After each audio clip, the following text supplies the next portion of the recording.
I hereby call this Monday, May 4th meeting of the Richmond Public Schools School Board to order.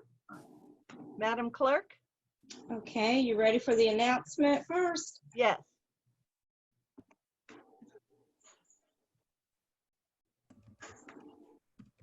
This meeting is being held as an electronic meeting pursuant to and in compliance with the City of Richmond Ordinance 2020-093. The notice of the meeting stated the following. The meeting would be a virtual meeting and would be live streamed on the school division's Facebook page. The public could view it there and the link was provided. The board would not receive public comment. However, public comments could be submitted to the clerk at speakers@rvaschools.net. The comments would be shared with the board and posted to board docs. The agenda for the meeting was posted to the RPS board doc site and the link was provided. Also in the notice that went out, there was a link, a separate link for persons who wanted translation services in Spanish, a phone number that they could call to get that. And after the roll call, it will be determined how many and which board members are participating. Are you ready for the roll call? Yes, ma'am.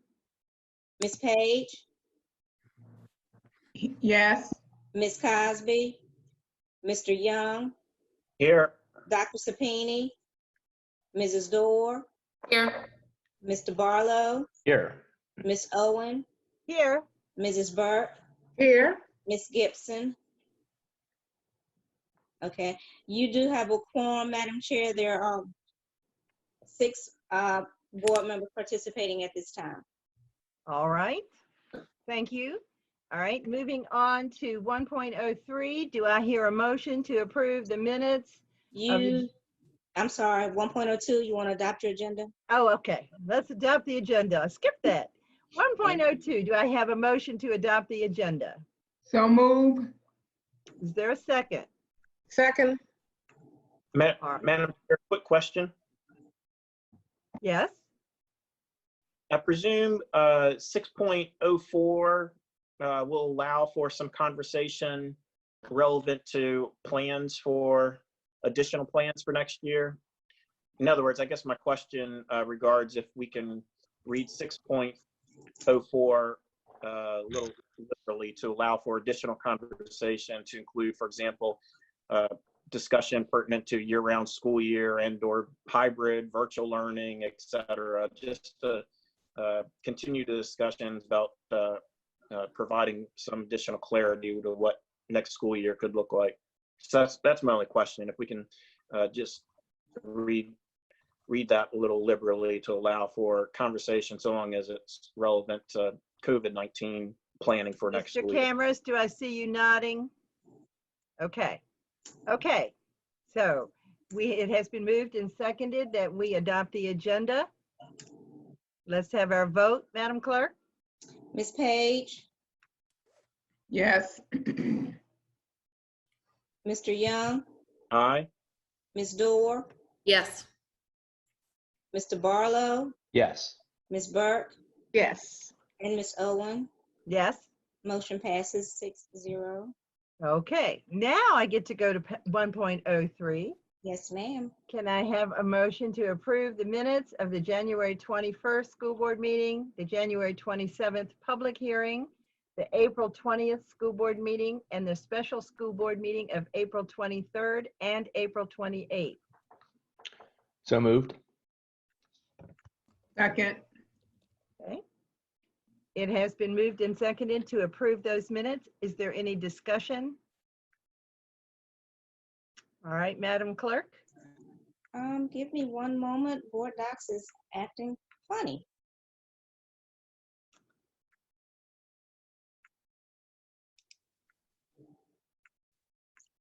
Okay, it was moved by Mr. Barlow and seconded by Ms. Page. Yes, that is correct.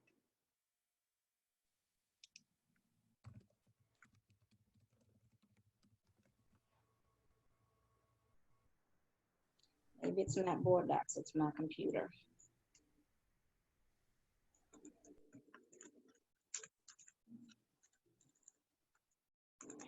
Ms. Page? Yes. Mr. Barlow? Yes. Ms. Dorr,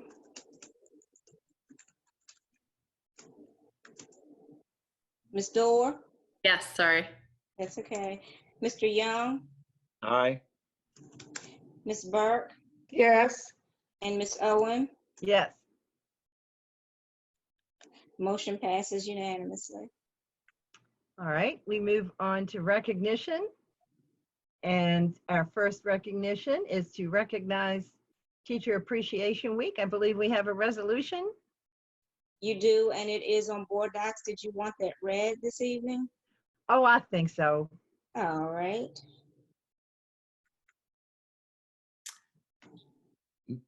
Ms. Owen, would you like me to read it? Sure. Ms. Wilson, you want to take a break and let Mr. Cameras read that? That's fine. Thank you. Okay. 2020 Teacher Appreciation Proclamation. Whereas teachers make public schools great, and whereas teachers work to open students' minds to ideas, knowledge, and dreams, and whereas teachers keep American democracy alive by laying the foundation for good citizenship, and whereas teachers fill many roles as listeners, explorers, role models, motivators, and mentors, and whereas teachers continue to influence long after our school days are only memories, now therefore be it proclaimed that the School Board of the City of Richmond recognizes May 4th through 8th, 2020 as Teacher Appreciation Week, and Tuesday, May 5th, 2020 as National Teacher Appreciation Day. Be it further resolved that the School Board of the City of Richmond encourages all members of the community to join with it in personally expressing appreciation to our teachers for their dedication and commitment to the children of Richmond.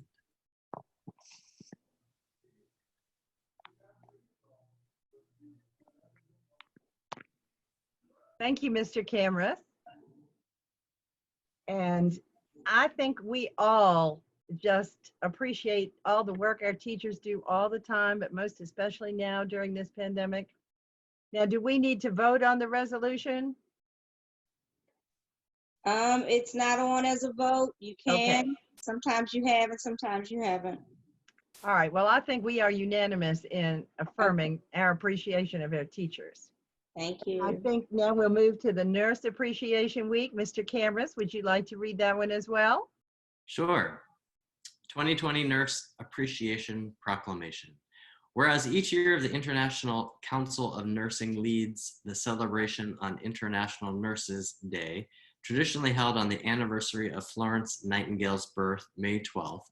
And whereas the first National Nurses Week was observed in October 1954 and the 100th anniversary of Florence Nightingale's mission to Crimea, May 6th was introduced as the date for the observance in 1982.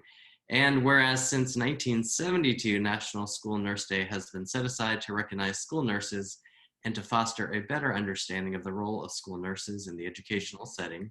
And whereas school nurses join with families and communities across the Commonwealth in recognizing that the health, safety, and well-being of young Virginians are crucial to their growth, development, and subsequent educational success. And whereas children are the future, and by investing in them today, we are ensuring our world for tomorrow. And whereas all students have a right to have their health needs safely met while in the school setting, and children today face more complex and life-threatening health problems requiring care in school. And whereas school nurses greatly enhance the educational process for students by helping them to meet their individual healthcare needs through assessments, delivery of intervention services, provision of emergency care, and by appropriately managing acute and chronic illnesses. And whereas school nurses act as liaisons to the school community, parents, and healthcare providers on behalf of children's health, and school nurses support the health and educational success of children and youth by developing and providing programs and leadership. Now, therefore, be it proclaimed that the School Board of the City of Richmond recognizes May 6th, 2020 through May 12th, 2020 as National Nurses Week and endorses the observance of May 6th, 2020 as School Nurse Day and encourages teachers, parents, students, and all citizens to participate.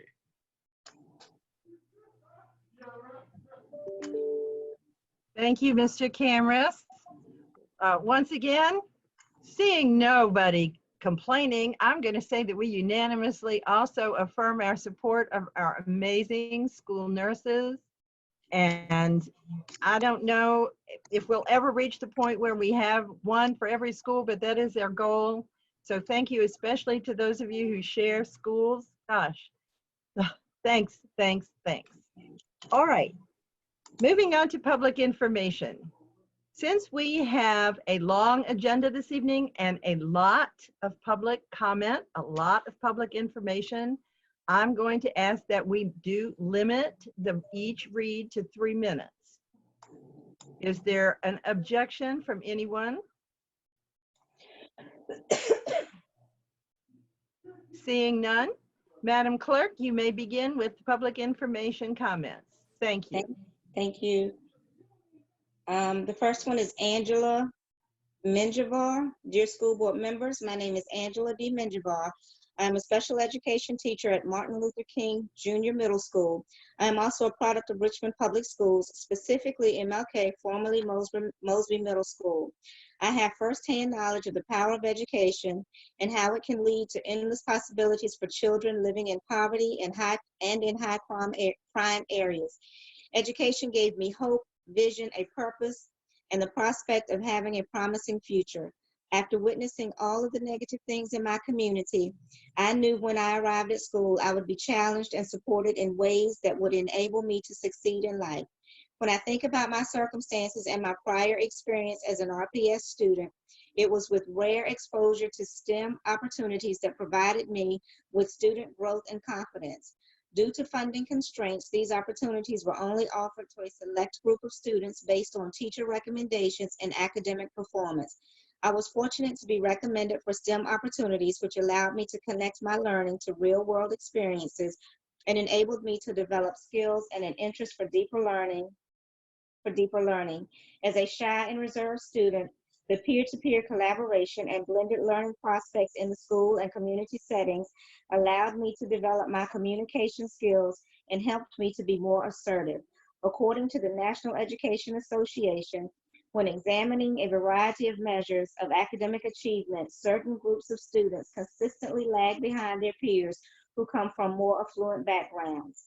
Often, schools located in high poverty areas have a lower level of state and local spending on instructors and instructional materials. They generally employ inexperienced teachers and provide students with less access to high-level science, math, and advanced placement courses. I attended MLK from 1993 to 1995. During that time, students experienced social injustices related to inadequate school funding, and there were educational achievement gaps between students living in that community and attending MLK compared to students living and attending schools in surrounding counties like Henrico and Chesterfield. Unfortunately, the same conditions still exist today, and the understanding the gap, who are we living behind and how far, National Education Association, unequal opportunities, fewer resources, worse outcomes for students in schools with concentrated poverty, and she cited where she received that. I see myself in students. They are looking for a path to success, and for most of them, education is the only option. The MLK STEM Academy would be their opportunity for hope. I would provide them educational. Okay, time is up on that one.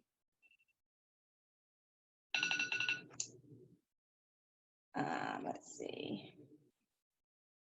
The next one is Amanda Reisner. Good evening. I wanted to comment on a few budget concerns. The whole country is at home right now trying to teach their own children. I have never seen and heard so many people say how much respect and money teachers deserve than I have since all of this started. They finally understand just how hard our job is, yet here we are trying to convince our own administration our worth. We should be capitalizing on the fact that the community is finally seeing a teacher's value. Looking at our budget, I can't help but notice the fact that teachers are only slated to get a 1% raise. However, there are a number of central office positions being added and others are being given a salary increase. In addition to the increase in money for central office positions, money is allocated to a contractor to help reorganize offices. To me, that does not say we see you teachers and we know how crucial you are. Another part of the budget I want to address tonight is the new curriculum. I have seen a lot of curriculum over the years, and most have not been great. A curriculum does not make someone a good teacher. When the curriculum is constantly changing, it is hard on students and teachers because learning the new system takes time. We do not have time right now. All of our time and energy needs to be put into helping our kids get what they lost this year, plus what they need next year. We don't need to exhaust over $1 million on learning new curriculums. We know what they missed and what they need. A new curriculum will only hinder us from getting our kids caught up. You can save a lot of money if you just trust that we know what we are doing. And I can say for certain, no one knows better than the teachers what these kids will need next year, socially, emotionally, and academically. A new curriculum written by people outside of the district definitely does not know what our kids need. The final piece of the budget I would like to address is the STEM school. I am all for adding programs that help our students and provide them with the opportunities given in other districts. However, let's be real. That program next year is going to cost a lot of money, and because it wasn't advertised well, isn't going to reach that many kids. In addition to that, what if we can't open on time? Or what if we open and have to close again? All that money invested in new equipment and supplies to get that program going will just be sitting in the schools unused when it could have gone to something else. I strongly believe that we need to wait a year before that program gets funded. Please make sure you are giving all the money you can directly to the schools, the APs, custodians, nurses, teachers, social workers, and counselors like you originally planned. Support the staff that works directly with the kids because they are going to need it now more than ever. We are going to have a lot to deal with in the 2020-2021 school year. Put the money where it needs to be. Lead with love for the schools and school staff, and everything else will fall into place. Thank you for your time. Annette Dabney, hello. As the principal of Martin Luther King Jr. Middle School, I am writing this email to advocate for my students. I am their voice. Martin Luther King Jr. Middle School serves the neediest students in the district. These students face adversity inside and outside of school on a consistent basis, a lot of times to no fault of their own. This is why the MLK STEM Academy is so important to the school. This program will provide these students with academic opportunities. Otherwise, they may not ever have. Many students deserve this opportunity just as much as any other student who is attending a specialty school, which many of my students are seldom offered an invitation to. This is a chance for RPS to do the right thing by students of MLK who are left behind based on where they live and their socioeconomic status. Please fully fund the STEM Academy at MLK Middle School. Thank you for your time. Thomas Hartman. These days, a school board has to walk and chew gum all while hopping on and off a polo stick. I realize the walk right now is the budget, but we need to be chewing on reopening. It came up last week that only year-round school will provide the needed flexibility for 2021. This seems clear. I ask that the board agree to year-round school for 2021. I ask that a tentative framework of year-round school be shared now with the community while wait for recommendations to come down from the state or federal government. Are we reactive or proactive? Does Richmond generate solutions or does it only consume solutions? Does RPS create conversations or does it prefer to blindside with decisions? Shannon Spicer. My name is Shannon Spicer, and I've served as a volunteer since March 16, 2020. I started out distributing food at the school I work at, shout out to Green Elementary, and noticed the small amount of students and families coming to get food, so quickly reached out to Superintendent Chambers about distributing via bus. Soon I was on the buses giving food to students all throughout the community. I thoroughly enjoyed and appreciated this experience and can see every day how vital this is for students and families of Richmond City. I've also started helping with the car food delivery service, collaborated with Market at 25th Street, which has been another amazing experience. The other volunteers, the awesome bus drivers and cafeteria staff, and the wonderful people in charge I've worked with, Aaron Stanley, Erica Shmael, William Keenan, etc., have been extremely helpful and supportive of the community and the whole food distributing operation. I am so proud to continue volunteering in the city of Richmond. Thank you. Kim Gomez. Just wanted to share a few things I have noticed and been really appreciative of from RPS. Early on during the closure, I was on call with integrated schools representatives from across the nation, folks from LA, ISD to New York City to Denver to the Midwest were on the call sharing how their school districts were handling things. I was able to share that Richmond had handled things from a perspective of equity from the onset by making sure food distribution was a top priority and was set up in an organized manner for families and volunteers. RPS leadership also set the tone by leading with compassion and love for families, students, and staff.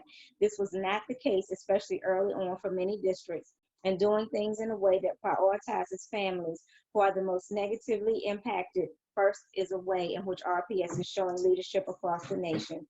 Daily emails from the superintendent have been informative, up-to-date, and calming during this pandemic. The team who makes those happen and all corresponding links included inspire confidence in the entire system. Pay our teachers. During this pandemic, folks have had a chance to realize how much teachers in schools do on the day-to-day basis, and they are still doing that from Zoom chats to online lessons to personalized check-ins. I know hard decisions have to be made. Please, as much as you can put into the budget, teacher pay is a priority. This shows that as a community, our actions reflect our words. As long as they get some increase next year, I think that may be the best you can do during these circumstances. Thanks. Valerie Catrow, council members. I am writing to ask that you support funding for the proposed STEM academies at Henderson Middle School and MLK Middle School in this budget. These academies were generating considerable excitement for schools that have been historically under-resourced and underappreciated by the Richmond community. We must continue that momentum. What's more, this is a crucial step in efforts to encourage Richmond parents to keep their children in RPS for middle school. Please keep funding for these academies in the budget. These schools and the children in them are long overdue for love and support in the form of resources. Thank you. Jessica Shim. Hello, my name is Jessica, and I'm an elementary teacher in Richmond Public Schools and a resident of the 4th District. I'm writing to voice some concerns that I would like to see addressed during these meetings for the revision and voting of the new budget plans for RPS. First, I am in complete disagreement that we need to spend up to $1.5 million pushing for new curriculum. The argument I frequently hear for pushing for new curriculum this year is that we need rigor in our curriculum because the COVID-19 crisis is projecting a significant loss in our testing data. I would like to ask the school board and Superintendent Cameras these questions.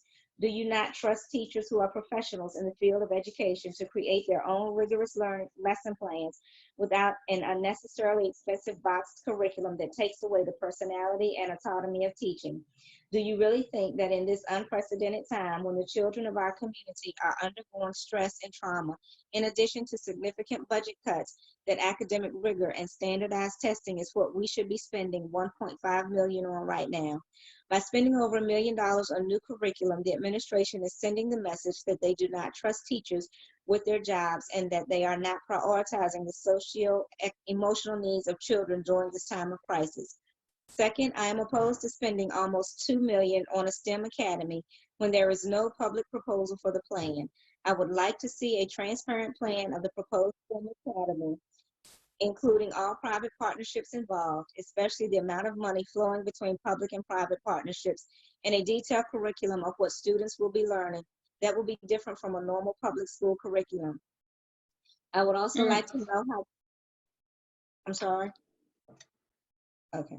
I'm sorry, I'm not mute. I'm sorry, I'm a mute. Okay. I would also like to know how plans for the STEM Academy will be implemented in order for school to start on time next year. As you may already know, there could be significant consequences to allowing room for privatization in public schools. I know that many other people in Richmond are concerned about this type of privatization and would like to know details of how we will proceed with our STEM education. Finally, I would like to thank my school board member, Jonathan Young, for pushing for a 3% salary increase for teachers. I'm not sure why there are job postings like administrative assistant for principal directors on the RPS hire page right now when on the ground workers such as teachers, custodians, and assistant principals are facing budget cuts. Thank you for all the time and effort you are putting into the RPS budget during this time. It's really heartbreaking to know that all of our visions for RPS may have to take a step back. I urge you to think about the important role that public schools play in our communities for the mental and physical health, safety, and development of our students, and prioritize our students during this process. Thank you. Natalie Newfield. My name is Natalie Newfield, and I'm a volunteer with the RPS meal distribution effort. I wanted to share how amazed I have been at the unity across all aspects of RPS to assure school children are fed and cared for. From transportation to nutrition to the foundation to administration, everyone is focused on the school children, asking, is what we are doing helping children? To unite such a large and multifaceted organization around a central purpose is extraordinary. I applaud each of those coming to work every day to assure this goal is met. I would specifically like to call out Erin Stanley for her work scheduling and managing the volunteers. Erin provides clear instruction, is always available to answer questions and resolve issues, and exudes enthusiasm and gratitude. What a treat it has been to interact with her. Finally, Ms. Saunders at MLK and Latrell Scott, our bus driver, worked tirelessly to prepare and deliver meals. Ms. Saunders is wonderfully organized, which allows us to pick up our meals quickly and get on our way. Latrell is always on the lookout for improving our processes so that meal delivery goes smoothly and without issue. Congratulations for consistently achieving this Herculean effort. RPS is an amazing organization for which I am proud to say is a part of RVA. Maisie Zucchini. The completion of the 5% salary increase, 2% this coming school year, was a long time coming. While only really responding to inflation, it started to send a vital message to Richmond residents about reprofessionalizing, honoring, and retaining our teachers and their talents. Especially at this time, the complexities and impacts of our job are being shared on our community. Parents and local leaders are finally able to empathize with our difficult yet wonderful days at schools. Eliminating the 2% increase would continue to send the wrong message to our precious teachers and powerful community. Again, especially after absorbing the effects of COVID-19, I ask that our representatives answer the empathy and stick to their promise of advocating for and supporting the teachers of Richmond Public Schools. Best. Matthew Barrett, to whom it may concern, I started volunteering with Richmond Public Schools in mid-March after I was laid off from my job. I figured it would be good to give back to the community during this global pandemic. I ended up on the hands-on RVA website looking at opportunities and picked Reed Elementary School. I kept going back a few days a week. I've met some amazing people along the way and was even asked to be a co-lead volunteer at Reed. My main takeaway is the amazing kitchen staff, especially Miss Washington. She is an incredible lady who has adapted to the slew of new volunteers in her kitchen with grace. Ms. Washington is fueled by her love of helping the RPS students and making sure they have a meal on the table each and every day. She treats everyone with the utmost respect and kindness. She makes everyone feel welcome and encourages a community of laughter and hard work in her kitchen. Without her, these meals would not be able to be distributed. I hope we all can take time to thank the staff and show our appreciation. Colby Boker. Dear members of the board, I would ask that you give all possible consideration to the budget priorities submitted by the Richmond Education Association during the public comment portion of last week's budget hearing. I encourage you to trust the wisdom and experience of those in the field at least as much as the administration.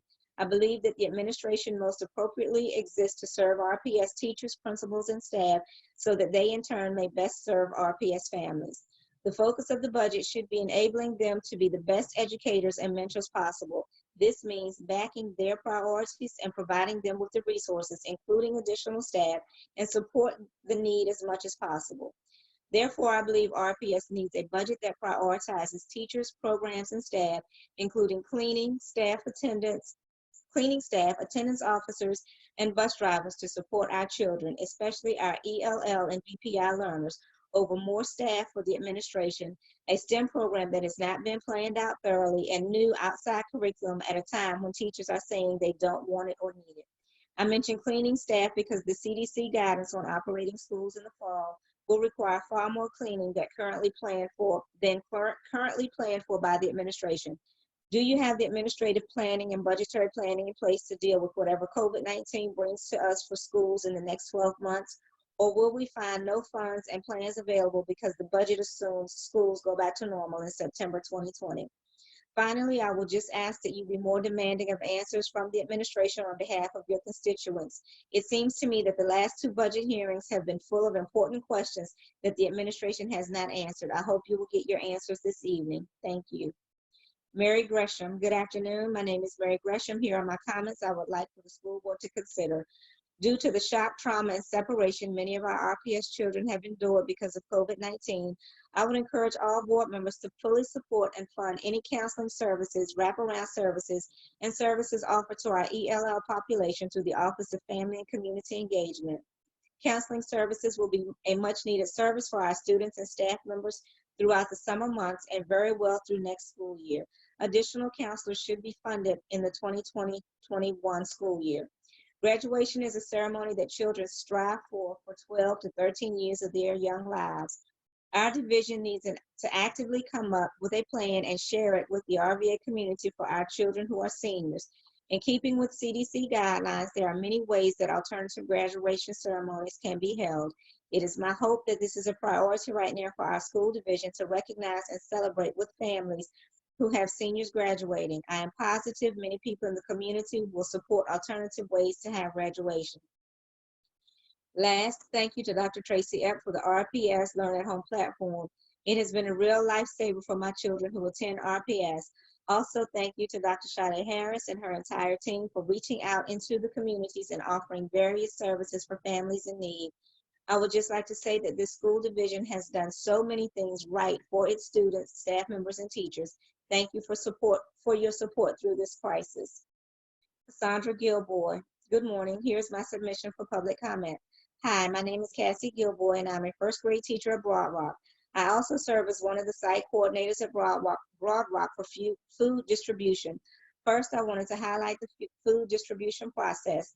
I believe that RPS has gone above and beyond to provide food to families who need it. Also, it has been a way to get families books, diapers, and other supplies they need during this time. Above all else, I believe this communicates to our families that we are here for you and will innovate and adapt to help the best way we can. I love getting to be an RPS teacher. It's a privilege. Second, in revision of the proposed budget cuts, I believe that we should reconsider hiring 10 custodians. Custodians really make teachers' jobs possible, and I think we need them now more than ever. We don't want to burden our current custodians when kids return this fall. Thank you so much for all you do. Willis Weber III. My name is Willis Weber, and I'm an RPS parent of 3 here in the East End. On behalf of Churchill Activities and Tutoring, a local youth-serving nonprofit in the East End, and for Richmond, a local collaborative network of churches, I have the honor of coordinating lead volunteers in service of RPS and its distribution efforts. This relief efforts depends on so many hardworking RPS staff, school nutrition staff, school security staff, facility services staff, Office of Engagement personnel, to name only a few. Furthermore, this RPS distribution effort would not be possible without thousands of local volunteers. In particular, I want to publicly acclaim the 50+ lead volunteers who provide site leadership and consistent presence across each school-based distribution sites, which also supply the 40+ mobile stops. Since the beginning of RPS distribution, lead volunteers have managed over 2,300 volunteers as they assembled close to 500,000 meals and distributed thousands of grade-level learning packets, books, diapers, and hygiene products. Every single meal and non-food item has gone out under the busy hands, watchful eyes, and caring hearts of a sea of people, RPS staff and volunteers alike. And it's to our lead volunteers that I want to give public recognition. Thank you for laying down your lives for the sake of RPS students and families. Thank God for you. Alexis Gresham. Good morning. My name is Alexis Gresham, and I'm a senior at Thomas Jefferson High School. Graduation is a momentous occasion that my peers and I look forward to. I am sure that all involved, especially seniors and their family members, will not mind a scaled-back ceremony that aligns with CDC guidelines. Informing parents and students sooner will allow for plans throughout the summer. I look forward to participating in my 2020 alternative graduation from Thomas Jefferson High School. Louis Luna. Hello, my name is Louis Luna, and I am a teacher and soccer coach at Huguenot High School. As we approach 2 full months of being out of school, there are a few key themes that have come up as concerns as it pertains to the school board. 1, we need consistent democratic procedures from the school board throughout the pandemic. 2, we need to see the budget as it stands, what has already been paid for and what can be reallocated. 3, we need to have Spanish interpretation at all the school board meetings and all documents need to be translated. There are many schools in this city that have a Latinx population of over 40%, and yet our governing bodies seem to consistently forget about this large and growing population. 4, finally, in a time of crisis, it is important to reflect on what truly is important. Our children cannot learn without first having their survival needs met. We see the socioeconomic gaps we've always known existed are exacerbated during a crisis. Public schools are often the only access families, especially those most marginalized, have to government services. We need to provide wraparound services at our schools and streamline access to a network of social services throughout the city. Thank you. Craig Harris, I believe that a raise is important to everyone. The cost of living is rising every day. I also believe that a second counselor at RTC could be a great help. It is hard with only one. If there is a meeting, family emergency, or anything else that leaves us with no one to help students that day. I enjoy my job very much. At this point in my age, I think it is time to pass on my knowledge to the students of today. They are the workforce of tomorrow. In order for RPS to grow with the times, we need to make sure that the budget allows the funds to provide competitive wages as well as school equipment resources that are up to date. Last year, the Presidential Education Association had a 1-2-7 theory. Basically, 70% of the students in America need some sort of technical education to be prepared for life and for the USA to be on track for the 21st century. Please keep this in mind when planning a budget for next year. Thank you. Rhonda Shannon, to whom it may concern, I would like to give accolades to the home visit program and why the work that is being carried on should not go unrecognized. With this in mind, the program has made it possible for teachers and administrators who are involved to get a better understanding of the backgrounds of our children. We are able to better understand their needs and their parents' concerns while their children are trying to learn. Currently, the home visitation personnel have been providing support and supplies to families in need during the pandemic. For the benefit of our students, hopefully the board will continue to support and finance this program. Thank you for your consideration and listening to our concerns. Demetrius George, I attend Richmond Community High School and am a current senior. I recognize the great deprivation of state and nation as a whole has taken because of this virus, but I do see us moving forward and making progress as a whole. With this being said, I would love to advocate for the class of 2020 to receive a form of recognition for their achievements this year. We have all withstood this long path in order to reach this point, and it proves to be disheartening that at the last minute, these great experiences were snatched away from us. I realize it will come with great challenge, but I know that with the help and support from you guys and the work that the class of 2020 is willing to put in, we will be able to find a way to celebrate our hard work. I trust that you all will do what's in the best interest for us students, but I ask that you consider how detrimental this has been to us. Connor Williams, hello, I would like to say Aspire Academy is one of the best programs in my son's education. They have an excellent teaching staff and give students another chance to make something positive for themselves. Stephanie Spencer, dear RPS board members, I wanted to take the time to express my sincerest gratitude for Richmond Public Schools and their assistance with our diaper distribution program with our Community Cares Division, Capital Diaper Bank. What started as a smaller operation distributing through our main office in Richmond has grown, having provided over 120,000 diapers to community members in 3 weeks. Diapers are an essential item for babies. Without clean diapers, we have an increase in pediatric ER visits, increased maternal depression and anxiety, along with increases in child abuse cases. We are so thankful for Richmond Public Schools as they took on a huge commitment to not only feed our babies, but to diaper them. To Grady, Darrell, Willis, and the RPS team, we are grateful for your leadership and commitment to serving Richmond families. As of this week, and because of your guidance, we will have 5 locations set up to provide diapers and multiple mobile units providing care kits to help diaper our babies in the community. Keep doing what you're doing. Chantilly Weiss, This is Taisha Davenport's mother. We want to share about the school my daughter goes to. This school is for kids that need extra push, and the staff there are so awesome. They stay on top of the kids' learning and make sure they're doing the work they're supposed to do, and they are a big support. I will tell others about this school. The staff loves the kids, and my child loves this school. I am happy my daughter is attending this school. They never let her down. I'm happy she got to go. I want to tell all the staff there, thank you for all y'all did for my daughter and all the hard work y'all did for mine. Thank you.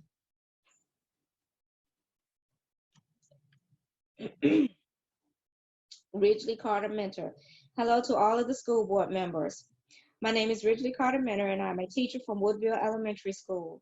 I hope everyone is feeling healthy today. I am currently at home continuing to reach out to my students' parents through Class Dojo, Instagram, and personal phone calls.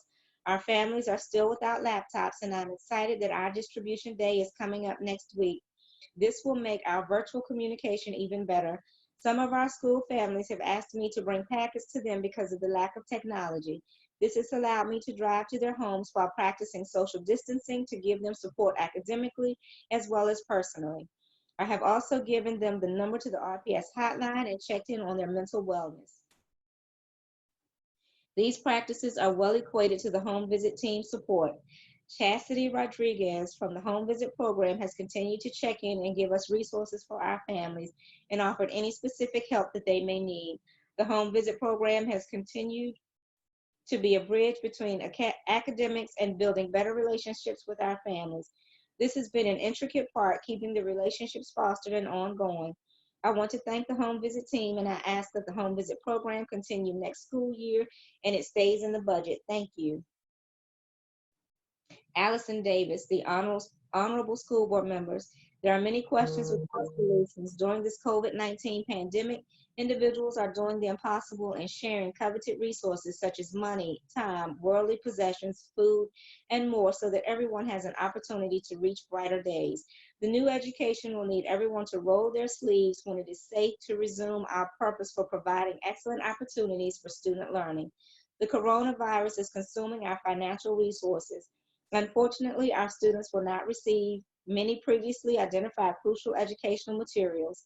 However, to help foster equity for all Richmond Public School students and employees, a reduced employee pay increase from 4% to 2% is an appropriate solution. A pay increase reduction is an option to help stabilize the necessary security to continue making every career possible for our students and to maintain the financial lives of each employee. It is wonderful to share that we have two unsung frontline heroes employed at the Richmond Technical Center as we celebrate Teacher Appreciation Week. Charles McLeod is a full-time EMS teacher at the Richmond Technical Center. However, while maintaining his online teaching responsibilities, he continues his duty as a first responder frontline hero by working with various sensitive COVID-19 field tasks. The concern for his students' welfare includes relevance to subject rigor and the provision of self-monitoring strategies necessary to help them with various challenges during the transition of COVID-19 educational personal isolation.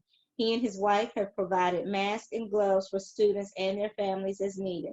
Richmond, Virginia firefighter Cody Oliver is not only a frontline first responder and healthcare worker in our community, but during off days, he is also a part-time Richmond Public Schools English learner teacher.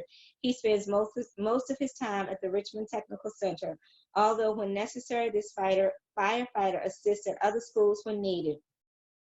Cody continues to assist students and families with laptops and meal distribution. His fluent Spanish also serves as an additional communication resource for parents and students. They are Virginia's strong heroes, one school, one staff. Thank you for your continued dedication. Shannon Gwynn. Good evening. My name is Shannon Gwynn from Miles Jones. I would love to express my thoughts and gratitude for the home visit program. I would just like to say that these most uncertain times, it is very essential for us to continue to build relationships with our students and their families, letting them know we are here in many different facets than just as the classroom teacher. Our families need us for so much more: friendship, consultation, sounding board, mental health support, technology support, and daily needs. We are all struggling in one way or another to let our parents know that we empathize and can help them find the resources they need is important. We are on the front lines. The way we are contacting our families may not look the same as they did before, but we are here through Dojo, Zoom, Google, FT, phone, sidewalk conversations. We are talking, and we are talking about so much more than academics. We are learning about our families, building trust, and showing them that our love goes beyond the four walls of our classroom. Our students and families need us and will continue to need our support for a long time, and definitely when we all readjust to returning to school. I have been keeping a log of which families I have been in contact with and what their questions and needs are. Tracking academic progress is a challenge at this time, but I've been noting participation and completion of work packets for families that have voluntarily turned in and given shout outs on Dojo. And of course, without knowing when and how we will return and not having any real assessment of their progress, I am hopeful that the students are participating in the RPS at home learning and my Zoom lessons, along with other options I have given, will have an easier transition back into the school and will be ready emotionally and mentally to begin in-school learning again. I have been referring to my conversations as check-ins or daily teach and reach. This will open the door for a more accepting and welcoming of home visits. And when returning to school for 2021 school year, our home visit program will be essential to continue our support and love for our families. I believe after this pandemic, our families, our schools, our RPS, and our city will have a bond and trust, knowing that we can pull together and get through anything coming out stronger than before. We have proven to our families that even a pandemic can't keep us apart. Thank you for allowing staff to continue with the motto of building healthy relationships communicated by the home visit program. Stay well. Malik Brooks. Hello, my name is Malik Brooks, and I'm a mentor with the Brothers United program. I've grown up in Richmond, attended Richmond Public Schools, and am actively trying to change the city for better. As I'm sure we all know, it can be extremely tough growing up here. The problems students face in this city are far beyond the limits of academics. These students need programs to assist them and their families' very survival. We must help these students grow in ways beyond academics and must provide opportunities for them to develop as whole human beings and not just students. We must find a way to fund programs like Brothers United, food services, mental health care, and community development initiatives. I've watched my friends slip away to the prisons, drugs, and guns far too much in my 28 years of life. I can tell you programs like Brothers United will save more lives than you know. I enjoy the program, and so do the boys in the program. They need more of us to help support them in their journeys through growing up in this city.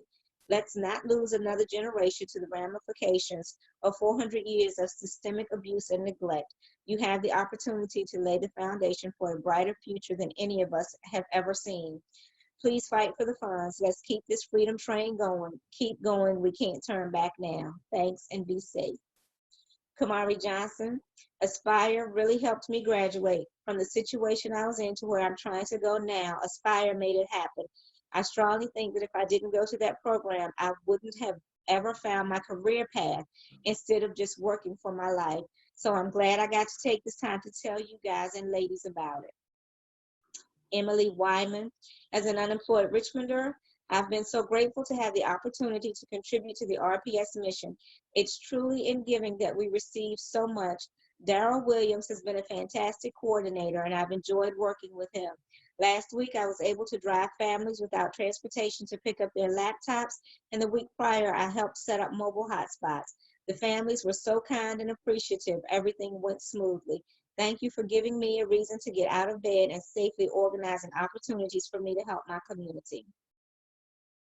Melinda Lawson, to whom it may concern, it will be detrimental to the students at MLK if the STEM program is not funded. MLK students are capable and worthy of a STEM program. They deserve to be exposed to a curriculum that is preparing them for the future in ways that a regular educational setting can't. Many of our students have the interest but lack the means of one such program. If equity in education is what we are aspiring to achieve, then funding this program is the only viable option. Elizabeth Milburn. Hello, everyone. My name is Betsy Milburn, and I am writing in regards to the current budget situation.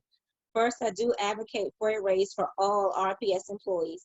It takes the entire village to make our system work, and to only increase pay for a few versus all is wrong. Second, I would like to see see the word equity applied to all children, especially those at the high school level. So much is directed at our younger students and not the students who have been disenfranchised since they began their career in RPS. The need for increased teachers in all buildings to decrease high school classroom is needed throughout the entire system. Children cannot learn in a holistic manner when there aren't enough literal seats in a classroom. They cannot participate to their fullest. They are not even given the opportunity to reach their potential in these situations, and they might not even have a certified teacher for the entire year. All of these things have happened to my own children and so many of their peers. This is wrong. My ask is that this board fund the basics before attempting new programs that are not tested in any way. Window dressing get no one anywhere. It's pretty with no substance. Thank you. Elizabeth Waite. My name is Elizabeth Waite. I'm a teacher at Armstrong High School, and I want to make sure that the school board knows what that means these days. It means I'm calling, emailing, and texting other teachers trying to get working phone numbers for my students. It means I'm spending hours every day calling my kids to check in and help them find their work because they don't know what to do. It means I have kids who didn't know that they had a school email, never mind how to check it. It means I'm having to tell students their schedule because they knew what teachers they had, but not what classes they were taking. It means I'm recording video tutorials because many of my students don't understand the written directions posted online. It means I'm contacting parents whenever a new laptop distribution day is announced because they were at work or didn't have transportation the last time. It means I'm picking up and delivering laptops because some parents have health conditions and can't leave the house. It means I have kids that I've called or texted 5 different times and still haven't logged in. It means I'm making and answering calls and texts at 9 at night because that's when parents are awake and not at work. It means I am no longer teaching and instead running tech support. It means I am reaching out to students I haven't seen all year. It means I am monitoring who's working, but I can't tell who's learning. It means I'm in Zoom meetings or texting every day with my colleagues trying to figure out how to make this all work. It means that I know that whenever we do go back to school, I'm going to have kids who still haven't finished their online work or even started. It means I'm tired and sad and frustrated that my students are always at a disadvantage, but even more so at a time like this. And it means that I'm venting right now because I don't have any power to change that. I'm saying all this because I want you to remember me, my students, and Armstrong as we continue to try and recover from this. If decisions, policies, and communications are not made with us all and the challenges we face at the forefront of your minds, then RPS will fail to move forward from this. You have done a tremendous amount of work already, but with the education and graduation progress of so many students on the line, I want to make sure you are all fully aware of the barriers that still must be overcome. As a start, I would recommend posting video guides to the high school requirements that can be easily shared via social media, making more of the instructions and guides available in Spanish, adding Spanish subtitles to existing videos, add evening times for laptop and food distribution for working parents and students, and allow teachers and parents a chance to give feedback on plans for making up lost learning in the upcoming school year.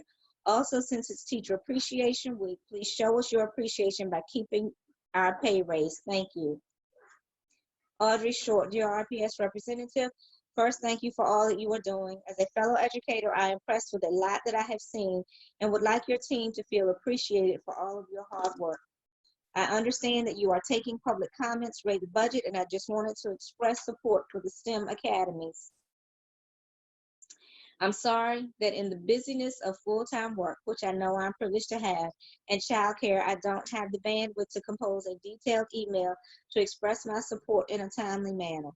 I would like to briefly mention, however, that I think continuing to prioritize this initiative is of value, even and if not more importantly now, as the socioeconomic divisions in our society are made even more public.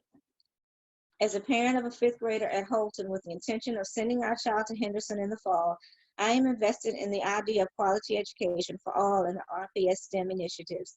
In about 2 weeks, when the busyness of my current job as a faculty member and administrator at VCU slows down, I would very much welcome the opportunity to talk with others working on these programs to lend community perspective and/or support during a time in which there is so much more to do. I welcome a response if you have time to do so. Again, thank you for all you all are already doing. Ross Catrell, members of the school board, as a 3rd District resident and RPS parent, I wanted to express my support for the STEM academies in this year's budget. Please preserve this funding to help improve 2 of our community's middle schools. Thank you for your time and hard work during this crisis. Courtney Chemwisky. Good afternoon. I have been serving as a volunteer for RPS food delivery out of Armstrong High School for the communities of Creighton and Mosby. I have been working this route since early the beginning of the lockdown, and it has been such a rewarding experience. I love seeing everyone come out to get their meals, especially when the kids get excited about a certain cereal or meal. My bus is such a great group of people to be around, and we have made such an impact delivering around 800 meals a day. Even though the lockdown has caused many issues, I am thankful to serve in such a rewarding position in the community. I hope to continue volunteering with RPS through the remainder of the lockdown, and I would love to keep seeing all the people I have come to be familiar with. Thank you for your time and hope everyone remains healthy. Meredith Thompson, I hope that as you make the necessary budget decisions, you will use evidence-based decision-making in order to do so. This will require answers to the many questions posed to the administration prior to voting on the budget. I want to see data provided before decisions are made. I am concerned with an effort to plow ahead with any costly new projects such as the STEM academies during these uncertain times. While well-funded and executed STEM academies will be a wonderful addition, to continue with this project in the context of COVID-19 seems irresponsible. When asked last week by the board chair to give his opinion, the superintendent stated that he felt we should continue as planned with STEM academies next year, as they were in keeping with Dreams for RPS Goals for Equity. I take several issues with this narrative. It ignores the administration's recommendations to cut 80% of new art, music, language, PE, advanced placement, and exceptional ed positions outlined in the budget proposal. These cuts are not in keeping with Dreams for RPS goals for increasing equity. While the STEM academies will see increased equity at 2 classes in 2 middle schools, the additional teaching positions will increase equity in many high, middle, and elementary schools across the city. Please base resourcing decisions on the total value created to produce the largest gains relative to their cost. My other concern with the superintendent's statements is that he did not disclose his own personal bias that his own child is planning to attend one of the STEM academies next year. In the name of transparency, it would have been nice to see him disclose this bias at the time of his statements voluntarily and clearly. There are families who have planned to send their children to the STEM academies next year who would be impacted by a change in plans. I can sympathize as I did not plan to be homeschooling my children from March to June this year. However, concessions have to be made during a pandemic. I would encourage a pause on STEM academies and any new programs, as these programs will put additional strain on teachers and students during this unprecedented time. It would be irresponsible not to view Dreams for RPS goals within the context of this once-in-a-lifetime pandemic. I would advocate for maximizing teacher raises by looking at cuts to propose new central office positions in any current programs or new programs that are not cost-effective or data-driven. I hope that before final budgetary decisions are made, there is clarity on a consolidated budget based on all available funds from this school year, next year's budget, and the additional COVID-19 governmental funds.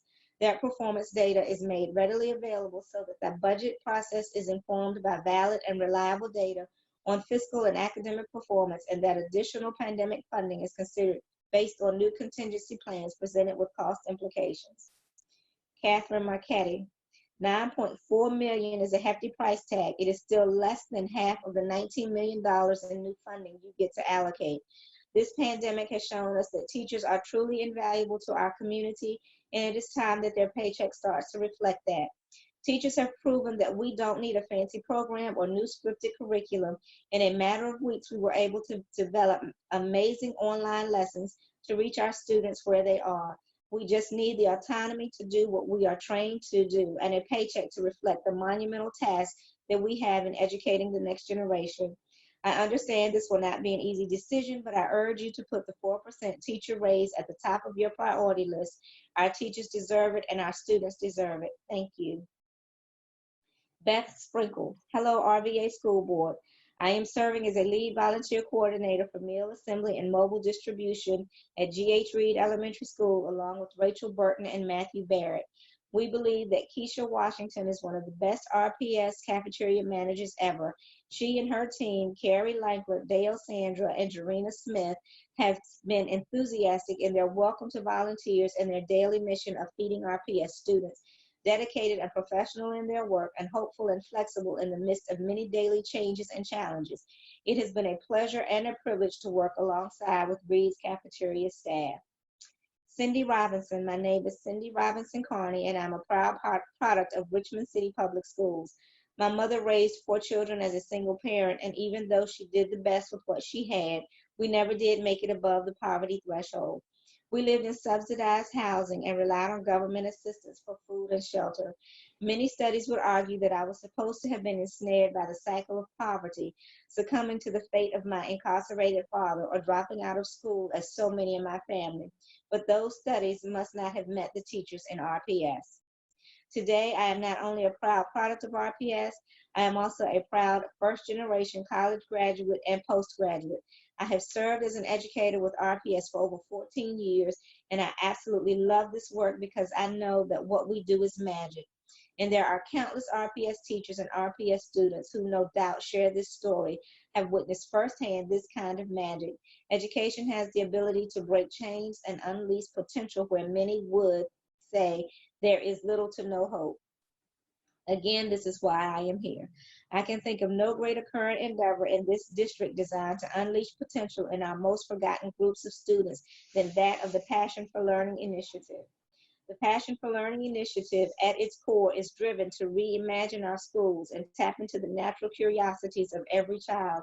It is one that is both culturally responsive and boldly demands that our district gives focus to fortifying our schools that have had the greatest academic and behavioral challenges and have demonstrated the greatest socioeconomic needs. It proclaims that we will no longer allow some of our schools to be dismissed as general population, while the other schools in more affluent neighborhoods receive praise and support.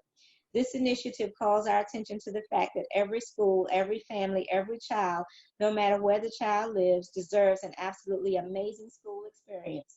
The Passion for Learning initiatives begins with reshaping the school experience at 2 of our most challenging middle schools, Thomas Henderson Middle School and Martin Luther King Jr. Middle School.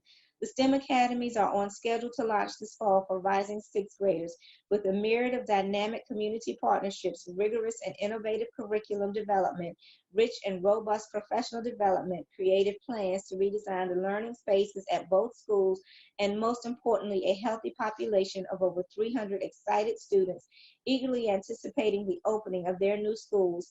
It is absolutely essential that the board approves the full funding of the STEM Academy programs. Let us not be dissuaded from doing what it takes to ignite a passion for learning in our students and within our schools that have demonstrated to us that they need us the most.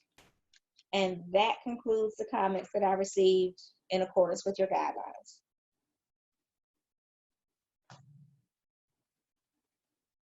Thank you very much, Madam Clerk. That was a lot of reading.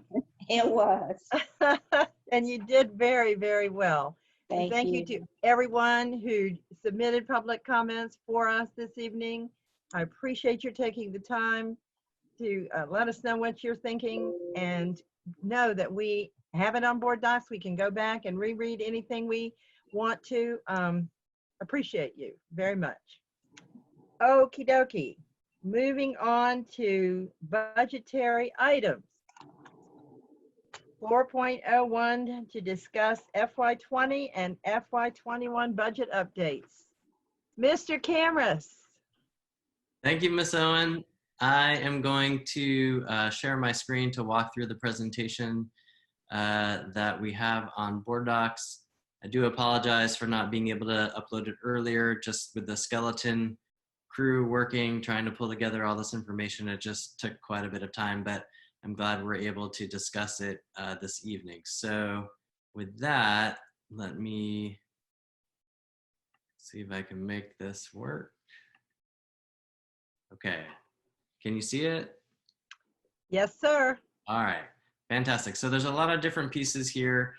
I'm just gonna walk through the whole presentation, and Miss Owen, feel free to let me know if I should pause and take questions. Glad to proceed as you would like.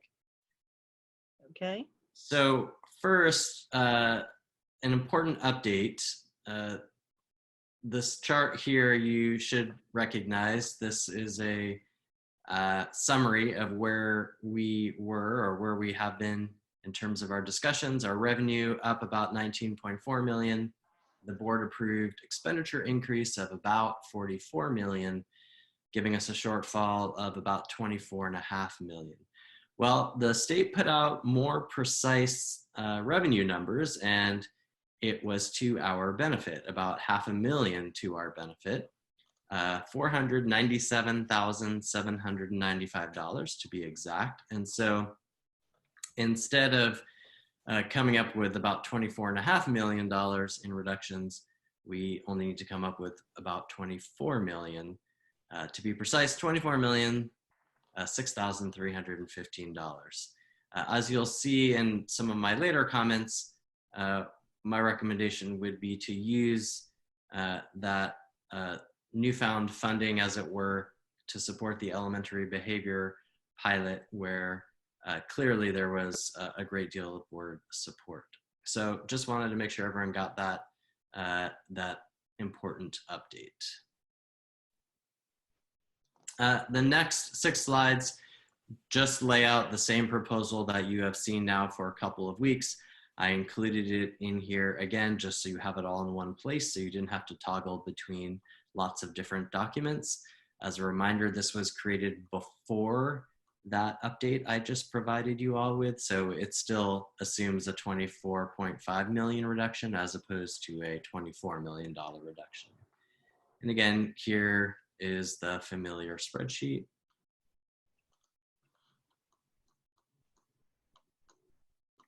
Okay, I wanted to try to summarize some of the feedback that I think I have heard, but I want to test that with the board. Certainly there was support to maintain at least a 1% raise for teachers and other staff, though there have been discussions about having that be at 2%, 3%, and 4%. And so I did want to reflect, though, it seems like there was a great deal of energy for at least the 1%.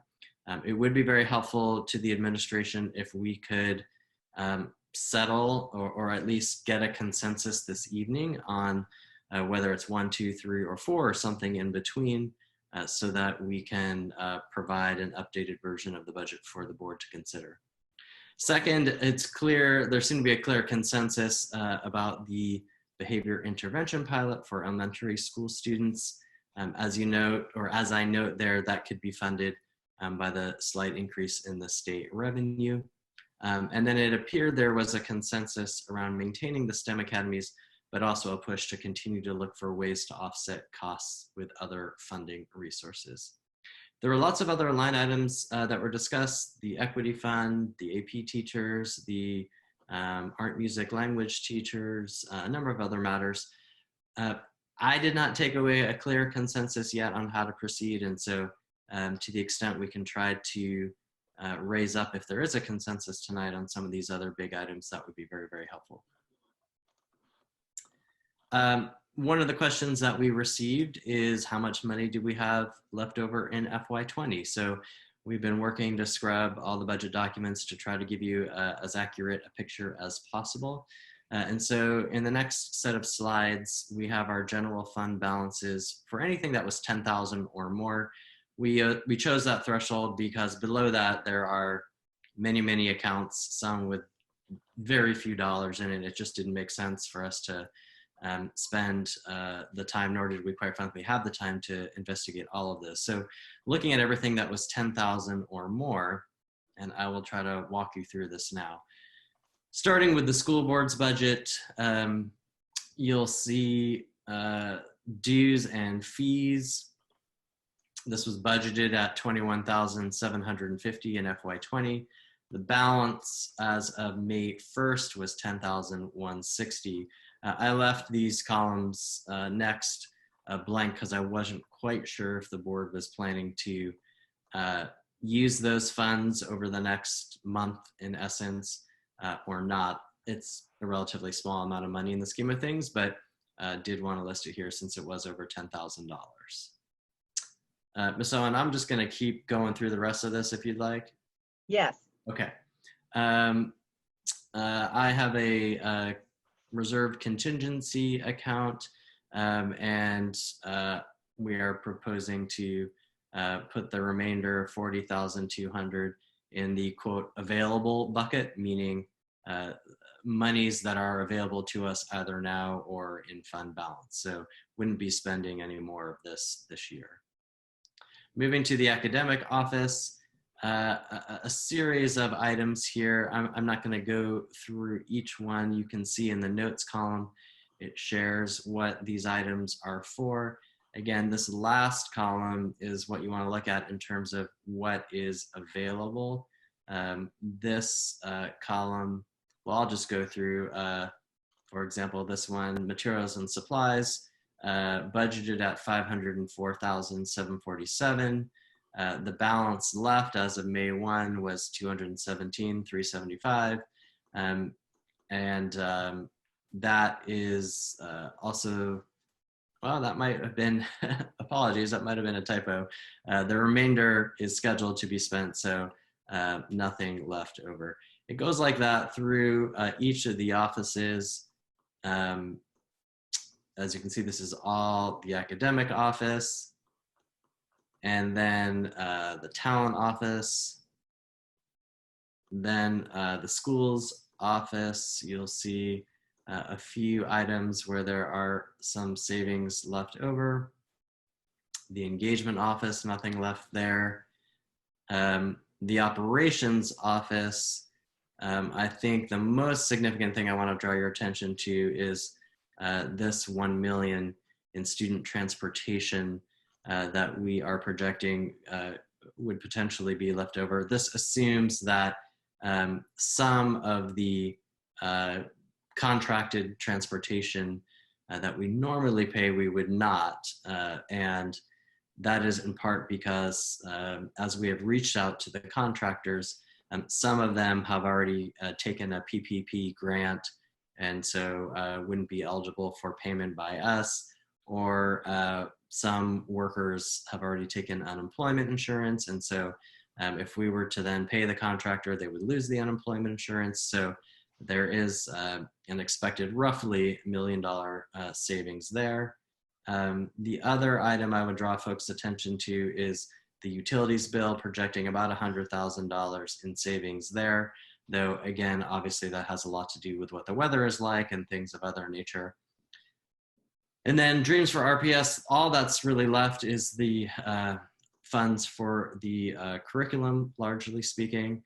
And so here's the grand total. We anticipate about $1,566,000 of funds that still exist, and there is not currently a plan to be critically spent at this time.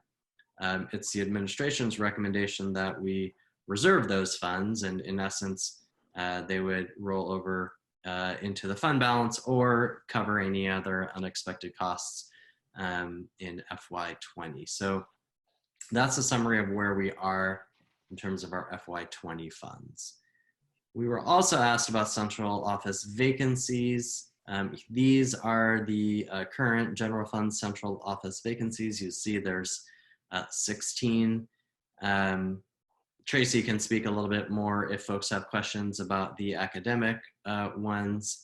And there's just a scattered few additional ones you can see there. And the last column gives you the salary and benefits total for those positions. And then a word on the stimulus. As we've discussed, we should be getting about 13.2 million. We were originally under the impression. Okay, I'm going to interrupt you. Okay.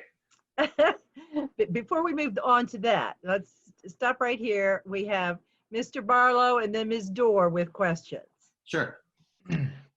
Thank you, Madam Chair, and thank you a lot. Thank you very much for this information, Mr. Camrus. I do want to go back to the Dreams for RPS portion here. So these expenses for launching the curriculum, I see that we have amounts scheduled to be spent, which are not yet spent. If we were to push back adoption of some of the curriculum has been discussed in the past couple of meetings, would these funds be freed up, or are these funds that will be immediately spent in the short term? Well, they would, so let's say we were to adopt next year, we would need these funds next year then.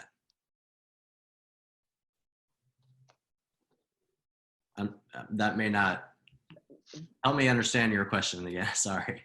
No, I mean, so yeah, and I recall some of these funds were shifted from next budget year to this budget year, if I'm not mistaken, in as it says, I think earlier in the document. So if we go back up to the curriculum pieces in the budget document that we've been working off of.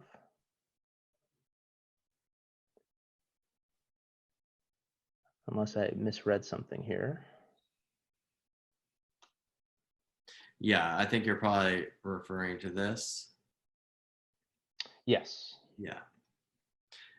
Yeah, I mean, look, Tracy can speak more about the curriculum and the related costs. If those actions weren't taken now, yes, it would free up that money in FY20, and if it could be spent on things now or left into the fund balance to roll over into next year. But then if we were going to adopt, say, next spring, we would need those funds next spring. So I'm not sure it's a savings in the long term. Or sure, I recognize that if we're delaying it, then we're going to incur those costs eventually. So Yeah. I would, if yeah. I, Okay, thank you, Mr. Barlow, Ms. Dorr, and then Ms. Page. Thank you. It looked like Dr. App was also going to make a comment on the curriculum. I did have a comment on that as well. I have a couple of just comments / questions as it relates to the fund balance, but yeah, I think I understand what you're saying, Mr.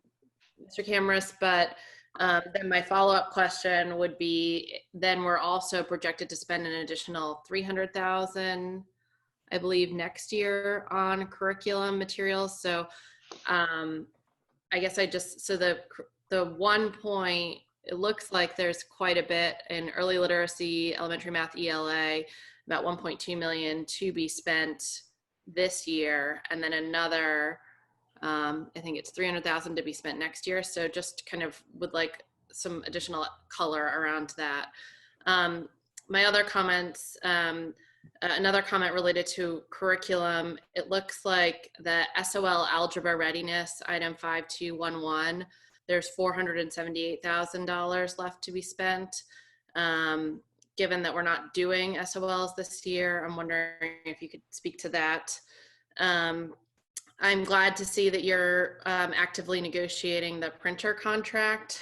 $356,000 for the rest of the year definitely feels like there's room for negotiation. So I would like to, understand, sort of on a macro level, I don't need to understand the printer contract in general, but what are we doing to really squeeze as much as we can out of our contracts? Utilities, it seems strange to me that we'd only have 100,000 in savings, especially based on some of the later information that we have, it's unlikely that our buildings will be open for summer school. So we'll just have a question about that. And then finally, there are a number of materials and supplies, budgetary line items within the fund balance accounting, all $10,000, $20,000.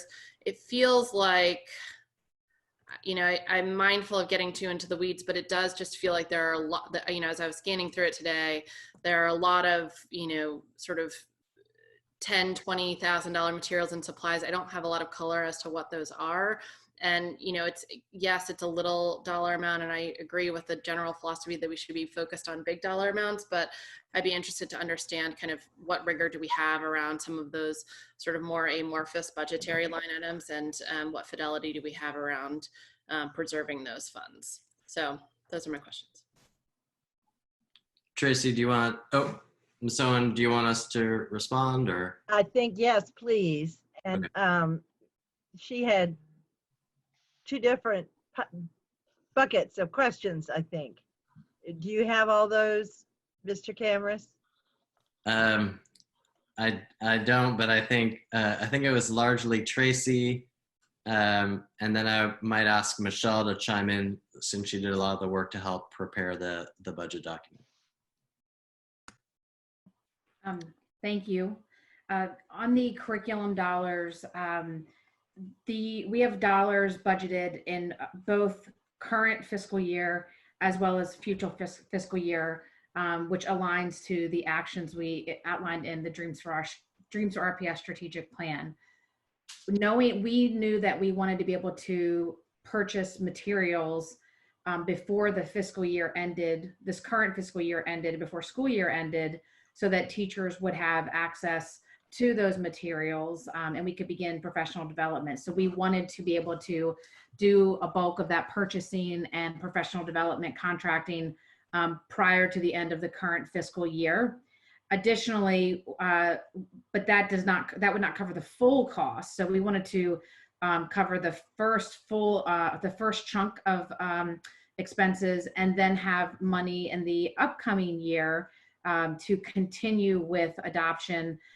This also allows us, and when we plan this out, when we adopted the strategic plan, this allows us flexibility in implementation timelines. So some schools all schools might adopt, say, ELA and then phase in math, or vice versa.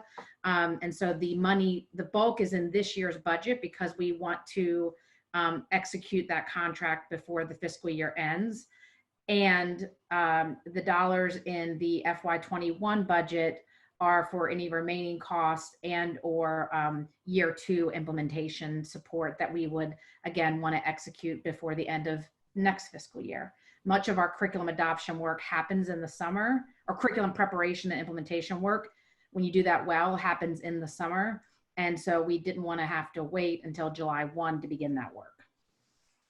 On the SOLA algebra readiness line item that Ms. Dorr asked about, those are the algebra readiness initiative funds that are matched by the state and provided by the state. If we do not use those funds are returned. So those funds cannot roll over because they are for an earmarked purpose. We believe we will spend all of that down with the tutoring and curricular supports that we're providing via RPS at home. So we imagine that those dollars being spent down according to the allowable uses for the state. But if they are not, those would be returned to the state.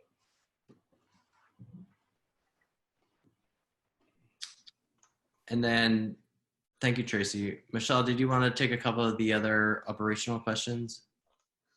Sure. I can talk just briefly, and Liz, I apologize if I didn't capture them all. Regards to the copier contract, it's my current understanding, although as you mentioned, we're interrogating it, that this is a year-long contract that's just split out over months for the renting of the copiers and general maintenance. Because obviously we're not using them right now, we are hoping to be able to realize some savings there, but I don't have a formal update on that. I need to more closely examine the scope of work. In regards to the utilities, we were conservative in this initial $100,000 potential savings because this is a category that historically has gone a little high. But we are examining this most recent month's worth of bills to be able to, we think, better project out if there will be additional savings here. They would only go, of course, through June 30th. So even if we're not using the buildings for summer school, that's not as much at play here. That would impact, obviously, our fiscal year 21 dollars. That might be a little under on that. But we are actually hopeful this could be a little bit higher. I just wanted to start conservatively here until I had some more firm numbers. Thank you. Ms. Dorr wanted to go further with that. No, that's helpful. I forgot the fiscal year is June 30th. So that even more of a potential opportunity there. I would just say, I would love to, it's not just about better forecasting, it's also about what are we doing to make sure that our buildings are energy efficient during this time period that they're off. And I have heard more complaints than I can count on schools AC being on when no one's in them, or lights being on, et cetera, et cetera. So to the extent we can work to maximize those savings, that would be great. And then in regards to the contract, it's not, my question is yes about the printer contract, but more largely about what are we doing for contract negotiations. In my work, I have renegotiated almost every contract, and I know you guys are working on that as well. And so I have found contracts, there's a lot of room to squeeze money out of contracts for the rest of the year. So I just want to make sure that we're taking advantage of that. So that was my point there, but I appreciate the color. Yes, I think the place we've done the most work to date is with the transportation ones. Okay. At this point, Ms. Page was supposed to be next, but she has lost her internet connection. Madam Chair, I'm back. Oh, good. All right, so Ms. Page, and then Ms. Wilson has a comment. Yes, thank you, Madam Chair. I guess I want to reemphasize my support, or I think there will be some savings, that possible reallocation of dollars once we get a definitive answer with the Carl Perkins funds. And I think Superintendent noted a savings in transportation. So I want to go back to the equity fund and AP. And then I also see the counseling position. So let me start with the equity funding and the AP courses. All of that, I mean, I recognize that we have so many needs, but we have been constantly trying to catch up, make up, catch up, make up, catch up, make up. And, you know, we had started seeing some additional dollars in our operation budget. And I'm very appreciative of that. And we're coming out of the hole from recession, 08, 09. But there was something I saw on the news talking about the economy, that our economy has shrunk, I think it was 4.8% since the recession in 08. So more than likely, we're going to be facing the same challenges that we did back then. Cut to the bone, and our children were denied opportunities, exposure. And I'm quite frank, I'm really tired of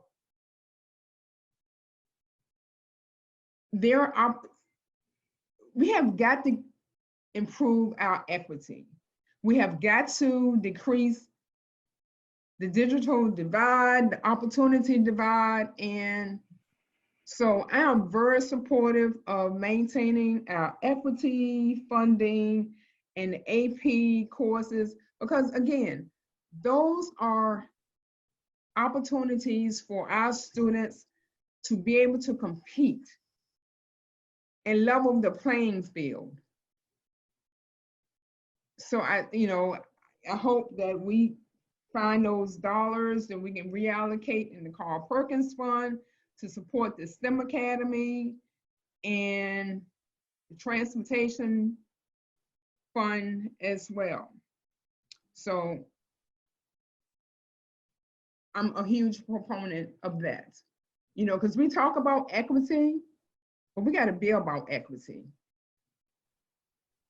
We're talking about a whole bunch of other different things, and we got to make some tough decisions, but I'm not willing to sacrifice our children, their educational opportunities. So then my next point, the counseling specialists. We all have been made well aware of the challenges of our counselors not having the proper support. And so that's something I want to support as well, because the counselors are part of our children, academics, the career, being work, career and ready to work, career ready. So we need to have someone that can lead that charge. And again, it goes back to opportunities and exposure for our children. Okay. And we need to stop, because we have a division within a division. And Okay. we need to make progress. And we need to be about. Okay. what Ms. we're Page, saying I have we a wanna question do. for you. Ms. Page, Yes. so are you saying that you want to put back all of the additional art, music positions Yes, because I stated that and before. and all of the AP positions?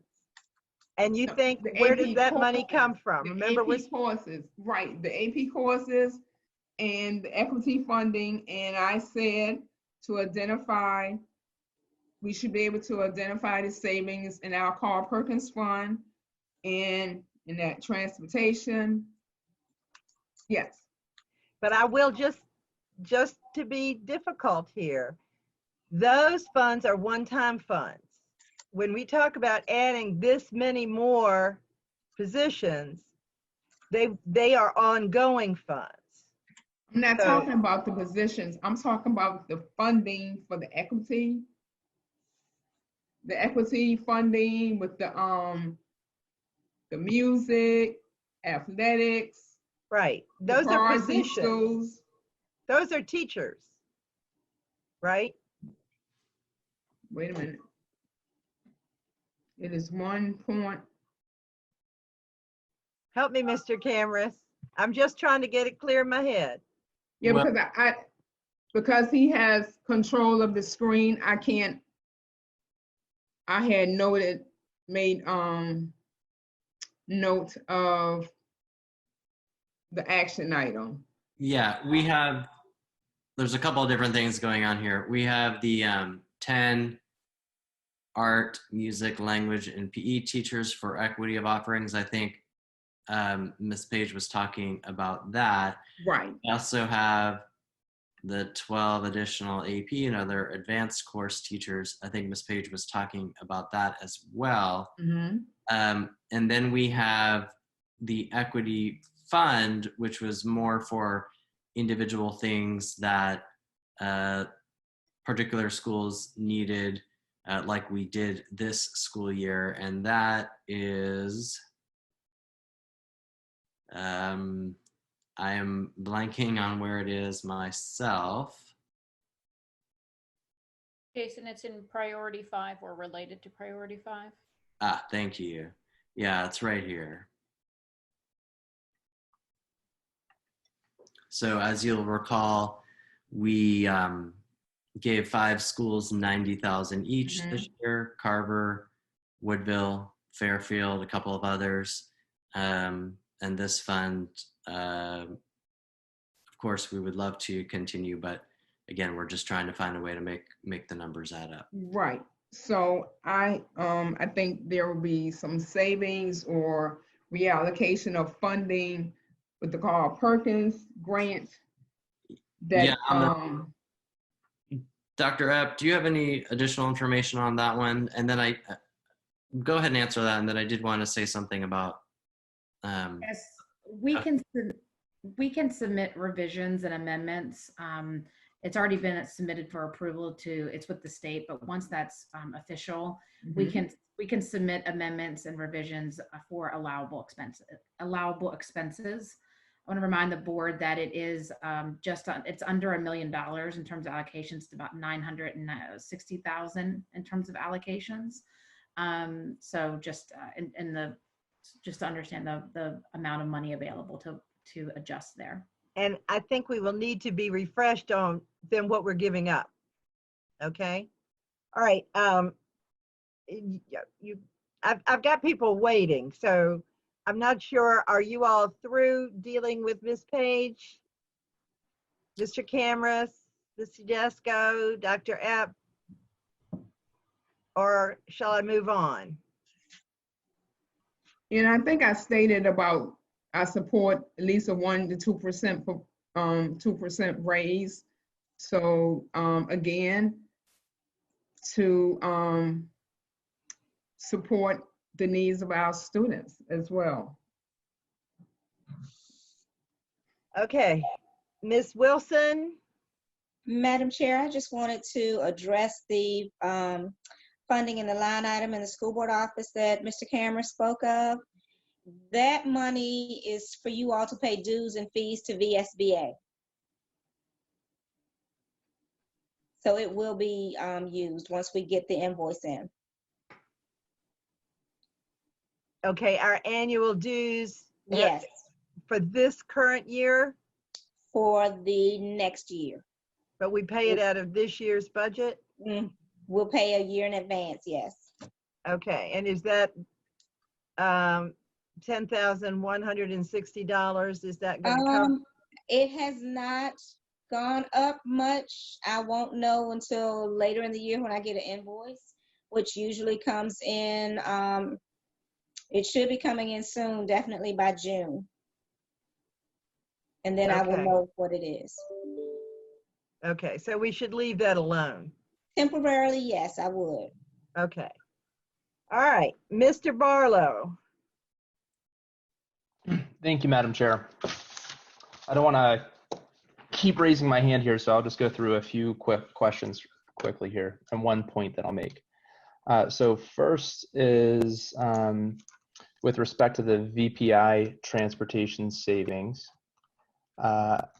We've got a fair amount in savings there, and I'd like a little more update about how those were achieved. The second is with respect to the contract adjustment, which is moving middle school and high school counselors to 12-month contracts and ICCs to 11-month contracts. So my question here is, given that it says opt-in during first year, if this assumes that each one of those employees opts in for the entire time period, and I'm also curious to know whether this could be phased in over 2 years if need be. Could we address each of these one at a time? It'll just be easier for us to go. Would that be all right? Okay. With the chair's grace.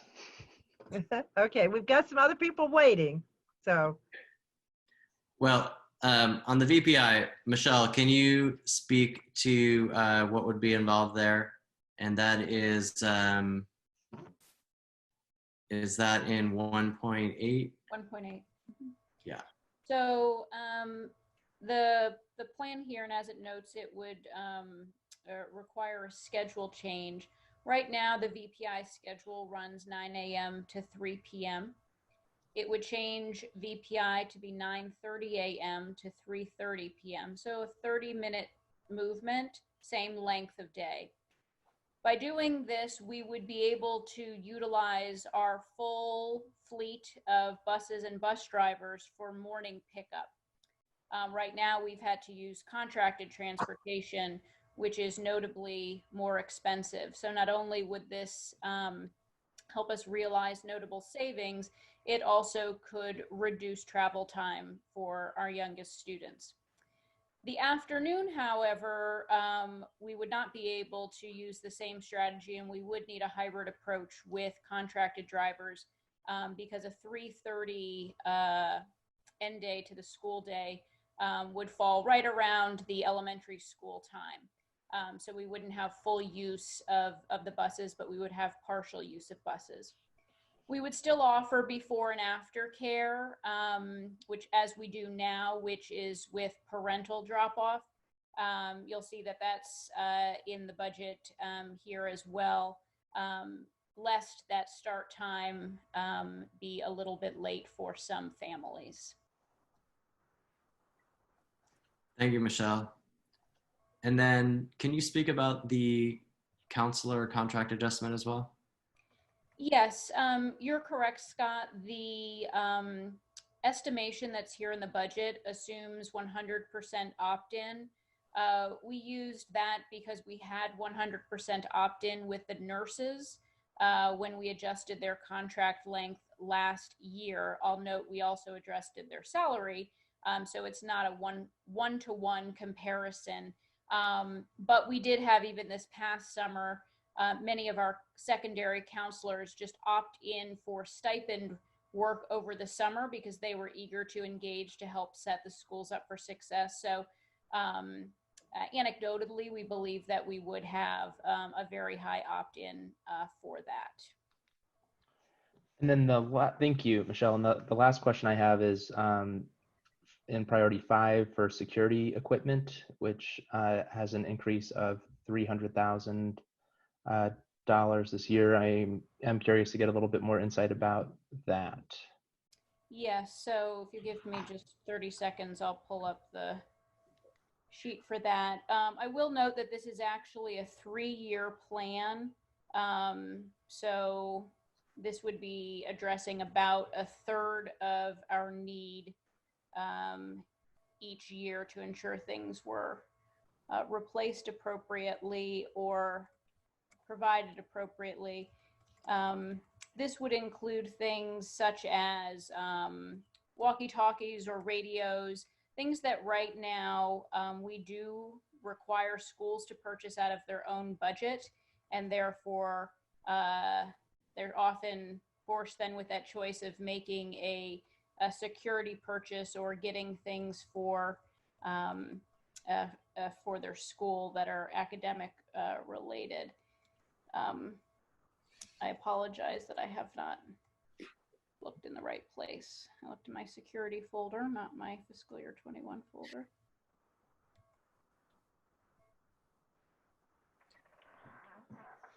While she's looking that up, anything else, Scott, that you had? Yeah, just given that those are one-time expenditures, I'm curious to know whether stimulus funds could be used for them or if there's another approach. I know that we still have to go through that portion of the presentation. And then the last point I have is since Mr. Cameron did ask for more guidance, in particular with respect to teacher pay, I would like to see, or staff salaries generally, I would like to see what a modeled version would look like with a 2% increase of 2% year over year. So what an adjustment would look like there. I've got some ideas, but I imagine the administration may have other ideas about how to, or may have their own ideas about how to prioritize potential reductions to meet that. I have this up real quick that I can pull up. This includes radios. The largest one is to install PA systems to ensure security, replacement of keys, other front door security devices, or repair. Thank you. Okay. Ms. Cosby and then Ms. Burke.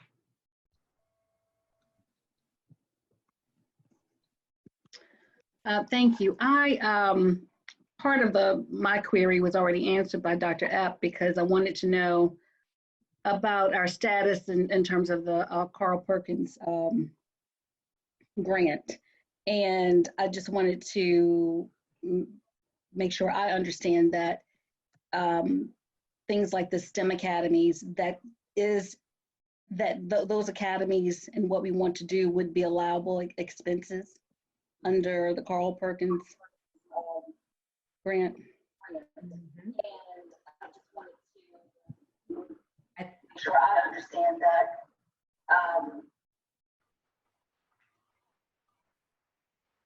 May I clarify, Ms. Owen? Yes.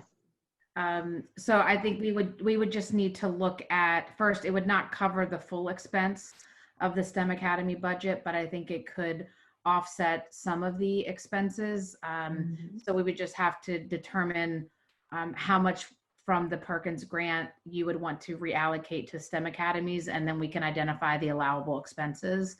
But again, it would not, and that would certainly, that would mean reallocating from another CTE function. So I think there's a fair amount of flexibility in terms of allowable expenditures, but I think the question is, what would you like to cut out and then replace in, and we can determine which expenses are the best fit for the grant. Okay, I just wanted to make sure that some, all, what have you, would be allowable, but I hear what you're saying. So we don't quite know just yet. Also, Ms. Burke raised a line item that she wanted that has not been included in the budget, that we have not discussed. And I didn't see it in any of the documents regarding increased pay for our instructional assistants. Ms. Owen? Mr. Cameras? Yes, and I apologize for not addressing that earlier. The talent office just hasn't been able to put all of that information together just yet, but given the number of instructional assistants, since that was the key portion, I believe, of Ms. Burke's inquiry, my back of the envelope on that is it would likely be somewhere on the order of $1.5 million for next year. So again, the town office, just given the skeletal crew everyone has right now, I just wasn't able to pull it all together, but that's an initial rough estimate. And that's for, let me Okay. understand, please. Is that's in separate from whatever raise the staff gets? This is putting them on a different payment plan than they currently are on. That's right. That's Okay. right. So it would be an additional, let's say, 1.5 million on top of what we're already talking about. The 1 or 2%. Correct. Okay. Ms. Cosby, did you have anything else, or? Okay. I am, no other questions. I am in support of, because I think the question was asked if there was consensus. So I am in support of a 2% increase for teachers and staff. And I'm just going to reserve additional questions for when we get to our distance learning section. All right, Ms. Burke, and then Ms. Page, and then Ms. Dorr. Thank you, Madam Chair. I have a couple of comments, and thank you, Ms. Cosby, because the instructional aides, instructional assistants, teacher aides, paraprofessionals, I've received a lot of emails and text messages asking about that, and I know we have to take away something in order to cover something else, and I have a question about that. So I look forward to seeing a proposed budget that will come before us to include the instructional assistants. I am in favor of 2% raise for faculty and staff. And the STEM program, I wholeheartedly support that program at the 2 middle schools. I know there's a concern about everyone doesn't know about it, but the schools aren't empty. Students are currently there. So just as the comments we heard during public comments, the opportunity for our children to be exposed beyond what's my greatest concern is that when school reopens, we're already going to be behind, but we all want our children to do well. So we need to be as rigorous and as thoughtful as possible of preparing them by giving them everything, every resource they so desire. These are children. These are children. They need the counseling. They need the technology piece. I mean, the numbers have been, one of the schools here in the East End had 300 and some odd children. 300 have asked for computers, and I'm so, the Chromebooks, I'm so delighted with that. So my suggestion is vacant positions. We talked about that in the last meeting. I haven't seen that information yet, but there may be some positions that haven't been filled that we, at this particular time, may not want to fill because of the pandemic where we are, and moving forward with the resources that are needed. My last thought is, as Mrs. Page stated as well, and I brought this up at the last meeting, the rigorous teaching and learning for the priority schools, same concern, the correct equipment, the right equipment. When we have a chance to assess our children when they come back, when we do go back to school fully, we're going to have to play catch up. So they need every book, every piece of technology, they need up-to-date support to make sure that the teaching, learning curve continues up. And I know we're not the only system going through this, but I am in favor, again, as mentioned, Action 1.1, additional science equipment, art equipment, physical education equipment. We're talking about the whole child. So if we can look at the vacant positions and see if there is a savings there, as well as the instructional assistants, the IAs, the STEM program, I'm all in favor, and I don't know what model. I know Powhatan County has a STEM program that middle school that seems to be doing quite well, and then maybe others in the area. Our children deserve that here in the city as well. The time is now, and I do support a 2% raise. Thank you. Okay, thank you, Ms. Burke, Ms. Page, and then Ms. Dorr, and then Ms. Cosby. Thank you. Thank you, Madam Chair. So in my last statement, I did provide some areas for repurposing or reallocation. So I have some questions and regarding reallocation of funds. So my question is about the Aspire program, because I know we've asked for information regarding the desired outcomes. Are we really getting the best bang for, are our students receiving the necessary support that they need? So then my question is, Aspire, can the alternative schools support the same initiatives at Aspire? And if so, that's a reallocation of, I think it was 800,000, and I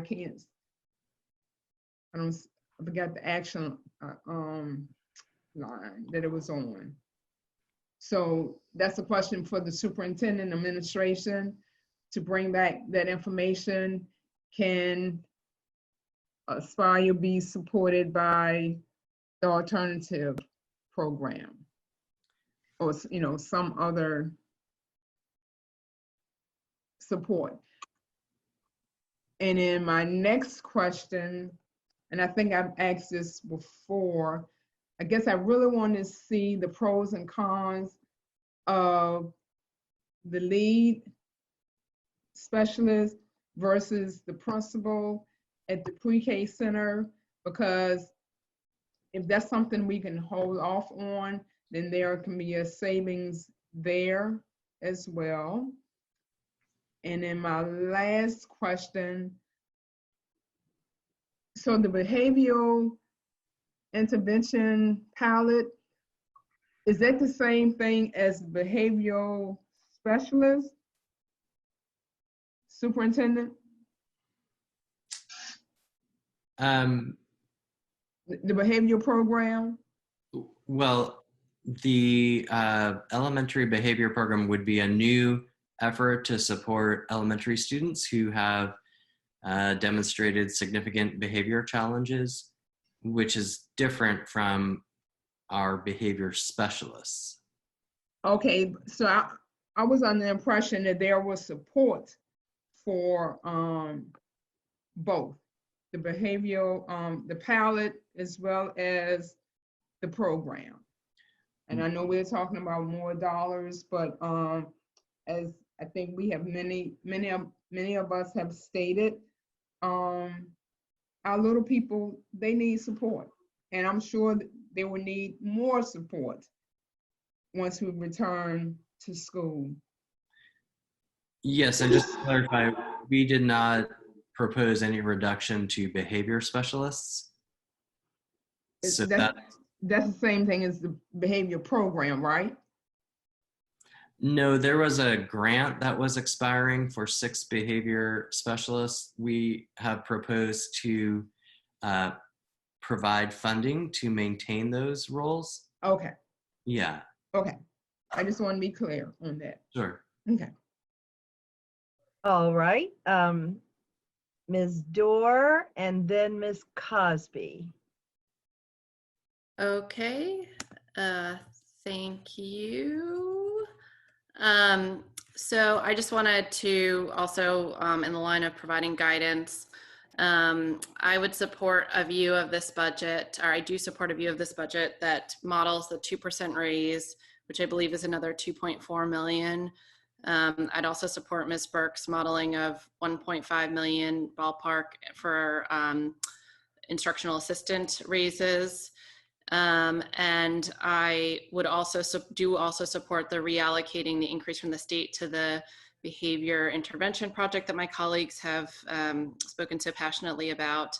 And I would advocate in terms of offsetting that increase by looking at 5 categories. Many of these have been talked about, but just to sum: one-time funding, take another cut at the entire schedule, and look at one-time funding and what items within our budget could be offset by relooking at the fund balance forecast and or stimulus money, notably energy efficiency savings and utility savings and material and supply savings.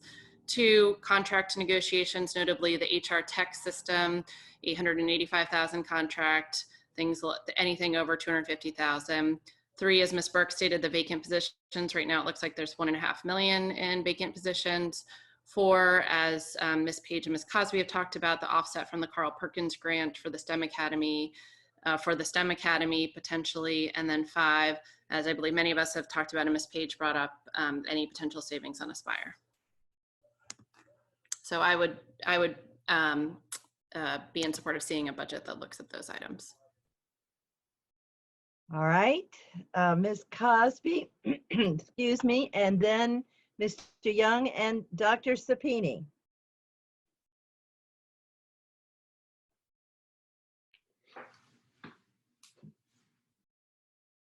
Ms. Cosby? Okay. I have a couple of questions. So for the Aspire program, do we have any data? Is there any data to share tonight that, you know, we've asked for information? Do we have any data? Mr. No, Mr. Camera? I'm sorry. Nothing this evening. It would be helpful to know a little bit more what sorts of data points the board is looking at. And I just want to make sure we're all talking about the same thing. Aspire is the, in essence, credit recovery program at RTC. it is part of our alternative programming. So I didn't quite follow, Ms. Page, your comment about it being part of the alternative programming, as I believe it is currently. So if I can get some clarity on that, that would be helpful. I know for what has come up, and I know for me, so I want to know the total cost of the program, one. Second, how is it being utilized? How many participants? The number of staff? How many participants? I remember the last time we received information about it, this program was divided into like a half a day. So we had participants who were coming in the morning, and participants who were coming in the afternoon. And the last time we received information about it, the participation rate was not optimal. So, you know, is it being used? And again, how many students? What is the graduation rate? So students who matriculate out of the program. The goal of the program, yes, it's credit recovery, but also intended for students to get some type of certification, as well as to, and hopefully get a job. Dr. Epp, do you have any of that data off the top of your head? If not, we can supply it to the board this week, but just want to check in with you. Well, I would, I'd also add, no, I would ask Mr. Hughes to weigh in. I guess I just want to clarify, is the board speaking about Aspire or the Spartan Academy via Camelot? Aspire. You're Not speaking of Aspire because Spartan Academy. okay. I don't think we have a large line item, a large budget for Aspire. So I'm having trouble reconciling the $800,000 figure you cited for Aspire. It versus was around, Spartan Academy. but it was between like 700 and 900. This was a while back. Yeah. We have it's always been something. So 3 years ago, we received a report. And after that, we really haven't received any new information. So it would be good to see how effective it is. And I will be quite frank with you, I'm just a little concerned, and it's interesting to me because it's not something that's rising to your, you know, it's like, okay, you have to really say, wait a minute, which one are they talking about? So are we using it as it is intended? I understand. Is it effective? I understand I understand that. What I'm trying to express is I think the administrative team is confused because Tracy, okay, just let's go back and take a look at it, and we'll get that information for the board.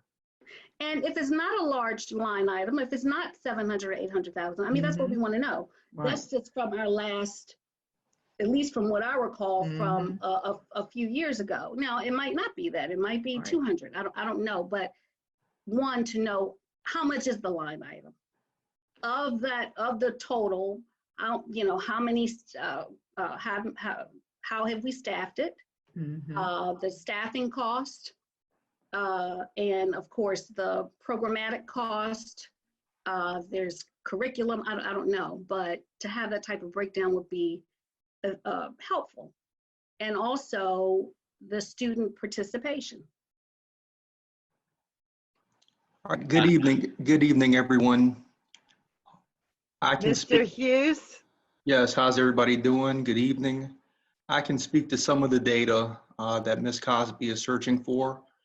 Currently, we have 41 students enrolled in Aspire. 32 of them are enrolled in the AM session. 9 of them are enrolled in the PM session.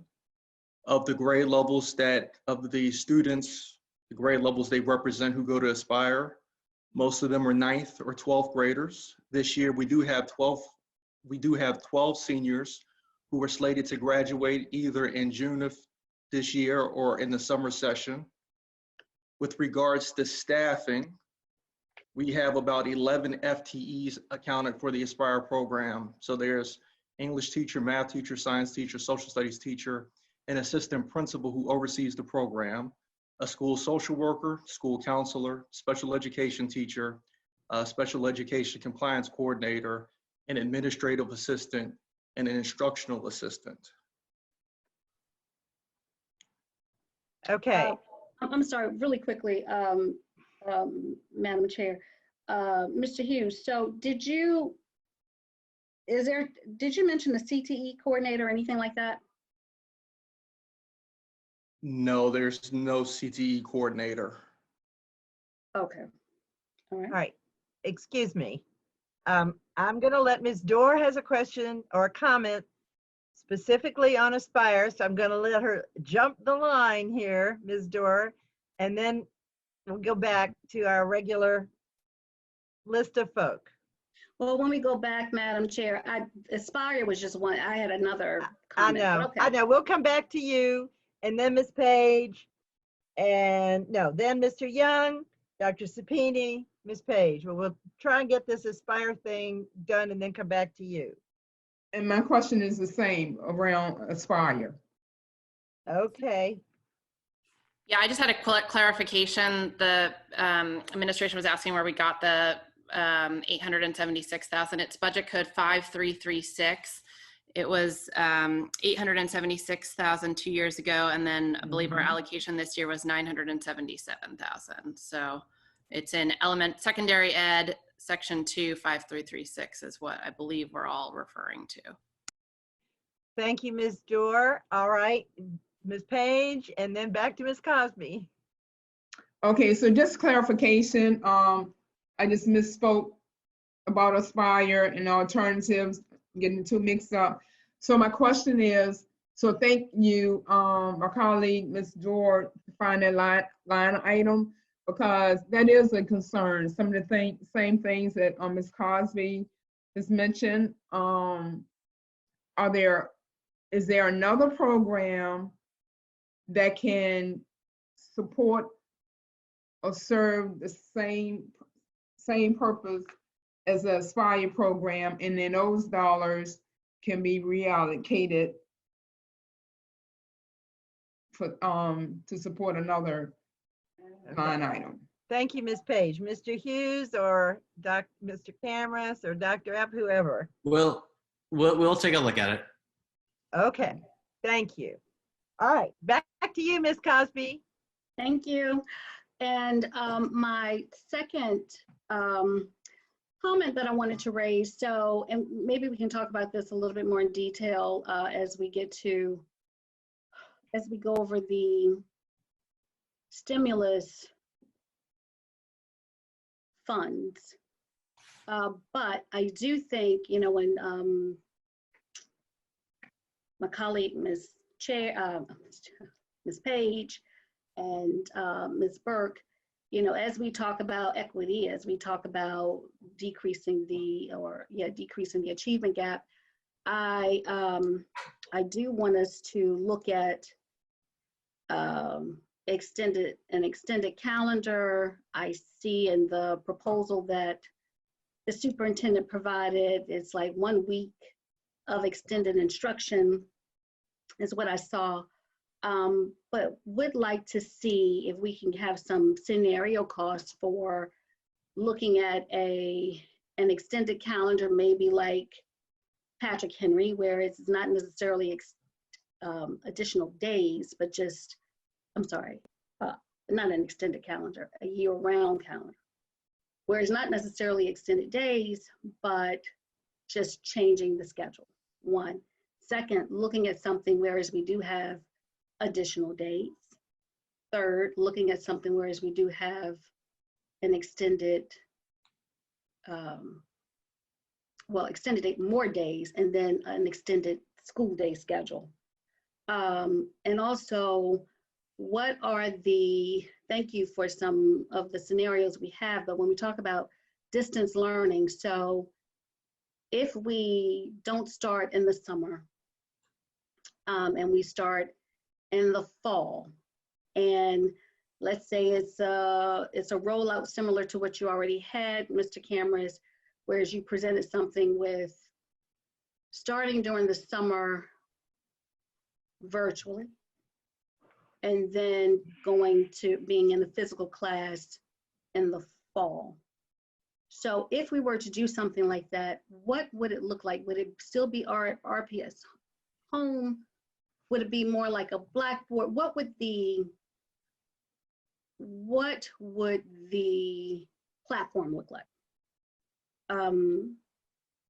Because I think it would have to be a little bit more rigorous than what we have with RPS home right now. So, and what would be the cost for that outside of what you've already indicated in terms of the personnel cost? Ms. Owen, would you like me to? Yes, please. Yes. So thank you, Ms. Cosby.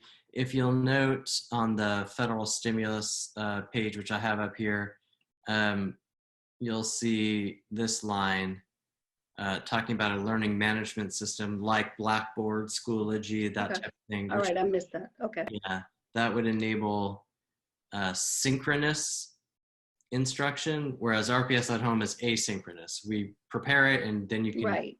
whatever. That's right.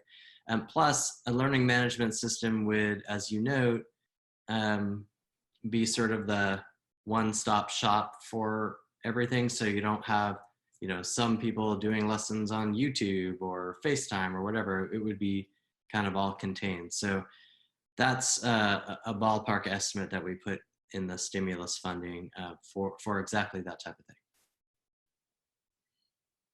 Okay. So that's one thing. But also, what would the cost be if we, for those different scenarios? I know I gave you four.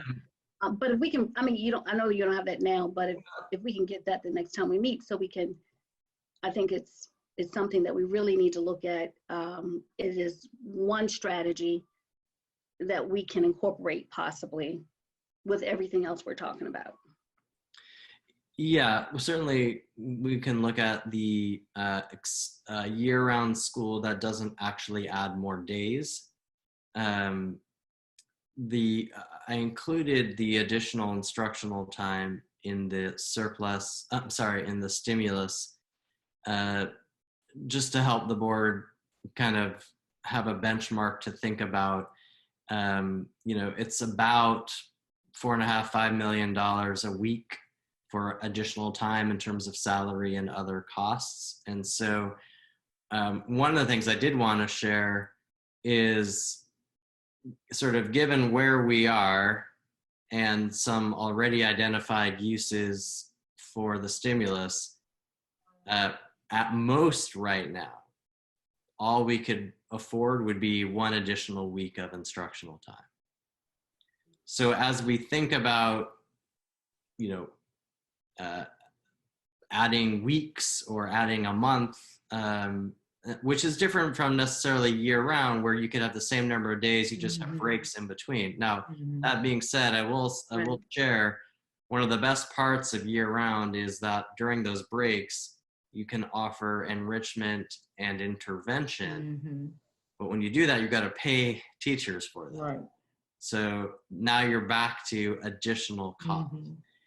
Again, so I just wanted the board to understand, unless we were to make much more drastic changes, right now, all we can afford is about one more week of instruction next year. If we wanted to go to like a month more of instruction, which arguably our kids may need, well, we would have to find another $15 million on top of the reductions we are already trying to identify. So I just wanted to sort of calibrate that so that you guys have a sense of the different magnitudes of things we're looking at. Okay, thank you.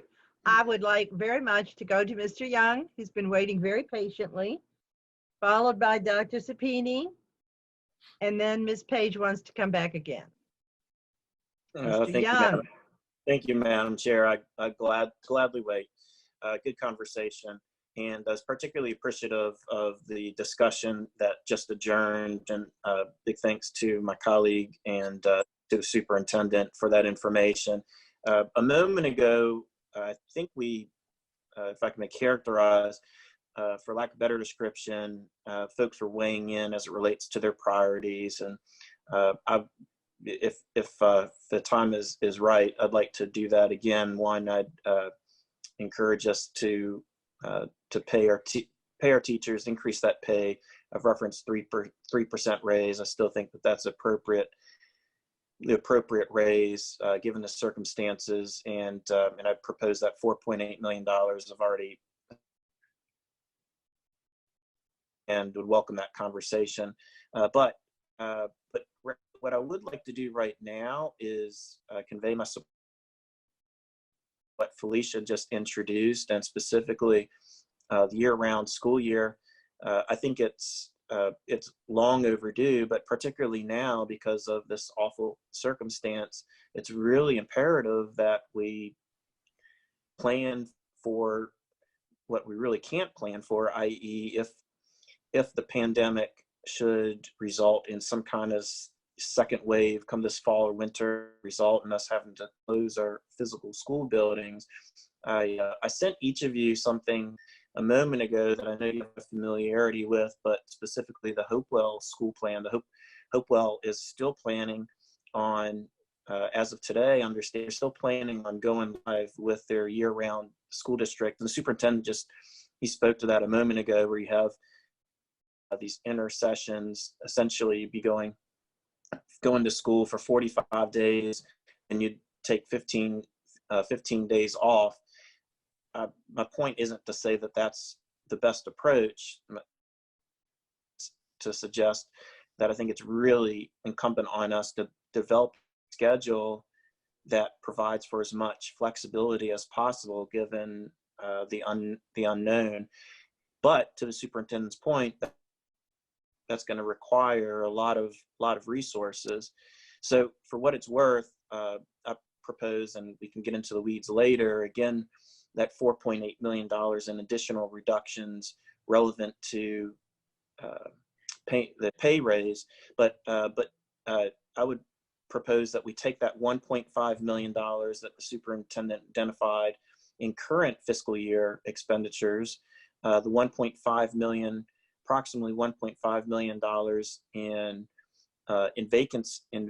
what essentially amounts to vacancy dollars for next year, amounts to $3 million.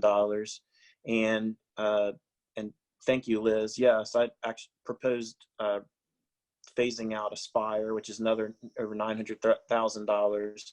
So we're well on my point is, with some hard work, we're well on the way to doing what Hopewell did. Hopewell they're proposing to spend $1.5 million for their year-round school year, but granted, they're a lot smaller school to 1,000 students. So needless to say, we'd have to spend something like 6 to 7 times more than that. But man, priorities and request for deliberation. Thank you. Thank you, Mr. Young. Dr. Sapini, and then Ms. Page. Yes. Thank you. One, I want to definitely thank everyone for the conversation about Aspire, as we have certainly been waiting for that data for a while, because it's not the first time it has come up. Also, I definitely want to support the 2 or even 3% raise for our teachers and staff, and it's very much needed and deserved, even more, as a matter of fact, because they're the ones that's on the front lines. They are our most valuable resources. And that also should include the APs, who some of them, they do obviously a whole lot, but yet they see some teachers making more than they do.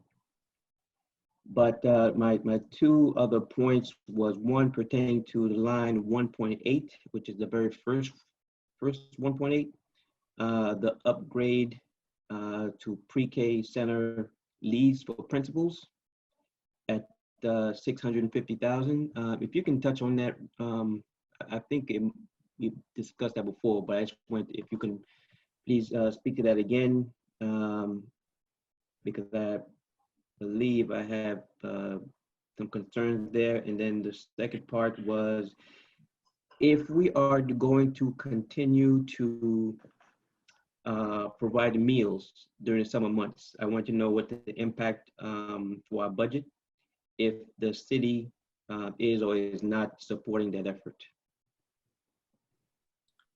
Ms. Owen, would you like me to respond? Yes, please. On your first question, Dr. Sapini, these were the funds to upgrade the teacher lead positions at the preschool centers to actual principal positions. It's an increase of 250,000. The 650 is the increase plus the existing amount that pays for those teacher leads. Those are positions that we have been recruiting for, assuming the new principal role would be in place. I don't know what the status is of those offers. I know some were about to be extended or were extended. So we would have to investigate that if the board were to pull that back. And then the other question, Dr. Sapini, I apologize. Can you remind me what? No, this the impact of continuing the meals, yes, meal deliveries and everything throughout the summer months. Yes, we're working with the city and the Department of Parks and Recreation, which normally oversees summer food distribution, to pool our resources. Our objective is to maintain the structure that we have in place until we reopen. We think that would be the best for families since they've become accustomed to it. And so we're just working with the city to figure out the finances. But as of this point, don't see an additional expense. It also is likely reimbursable given everything that's going on right now. Okay, that's definitely good to know. Okay. Ms. Page? Thank you, Madam Chair. So another thought is coming to mind, back on Aspire again. So PLC, is that program currently in existence? Yes. So that's credit recovery, correct? I would ask Dr. App or Mr. Hughes to speak to the specifics. Okay, and also PLC, and do we still have the Twilight program?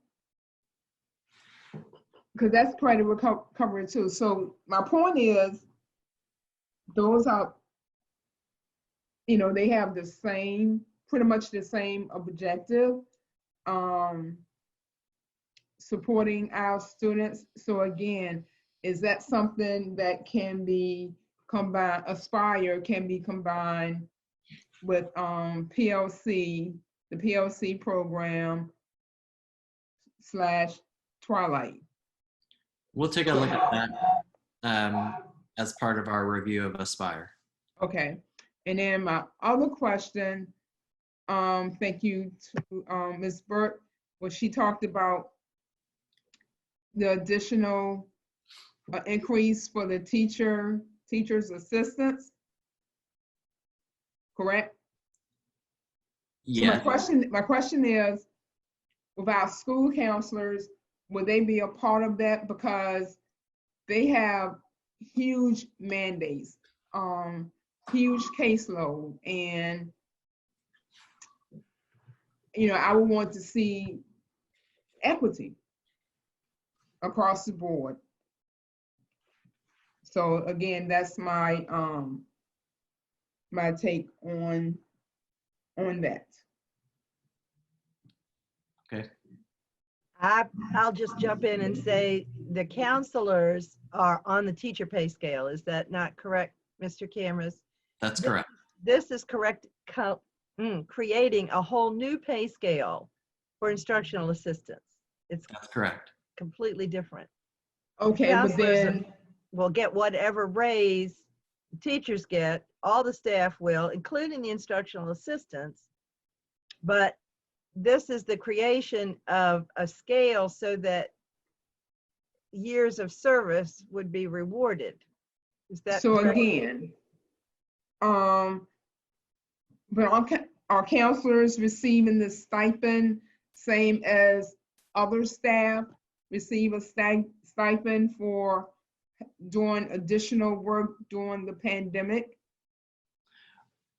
Well, there's two kinds of employees, exempt and non-exempt.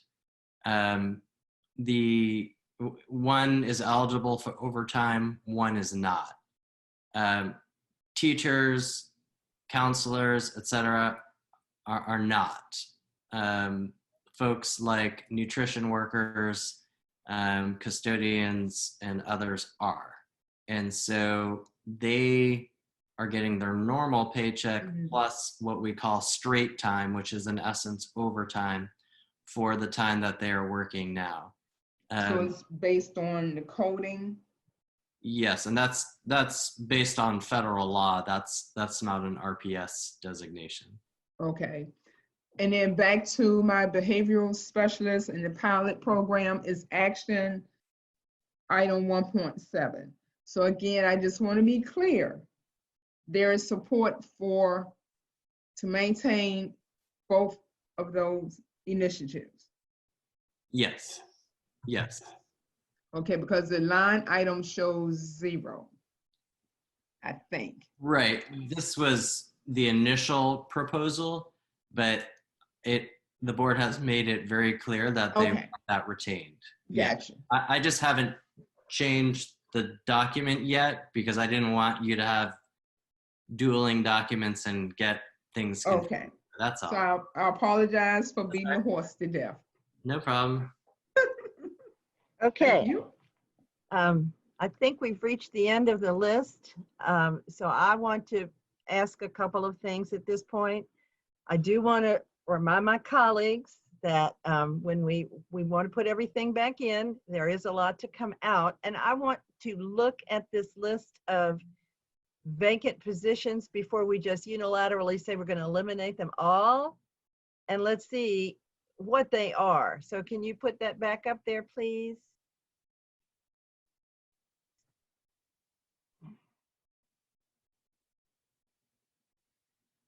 Thank you.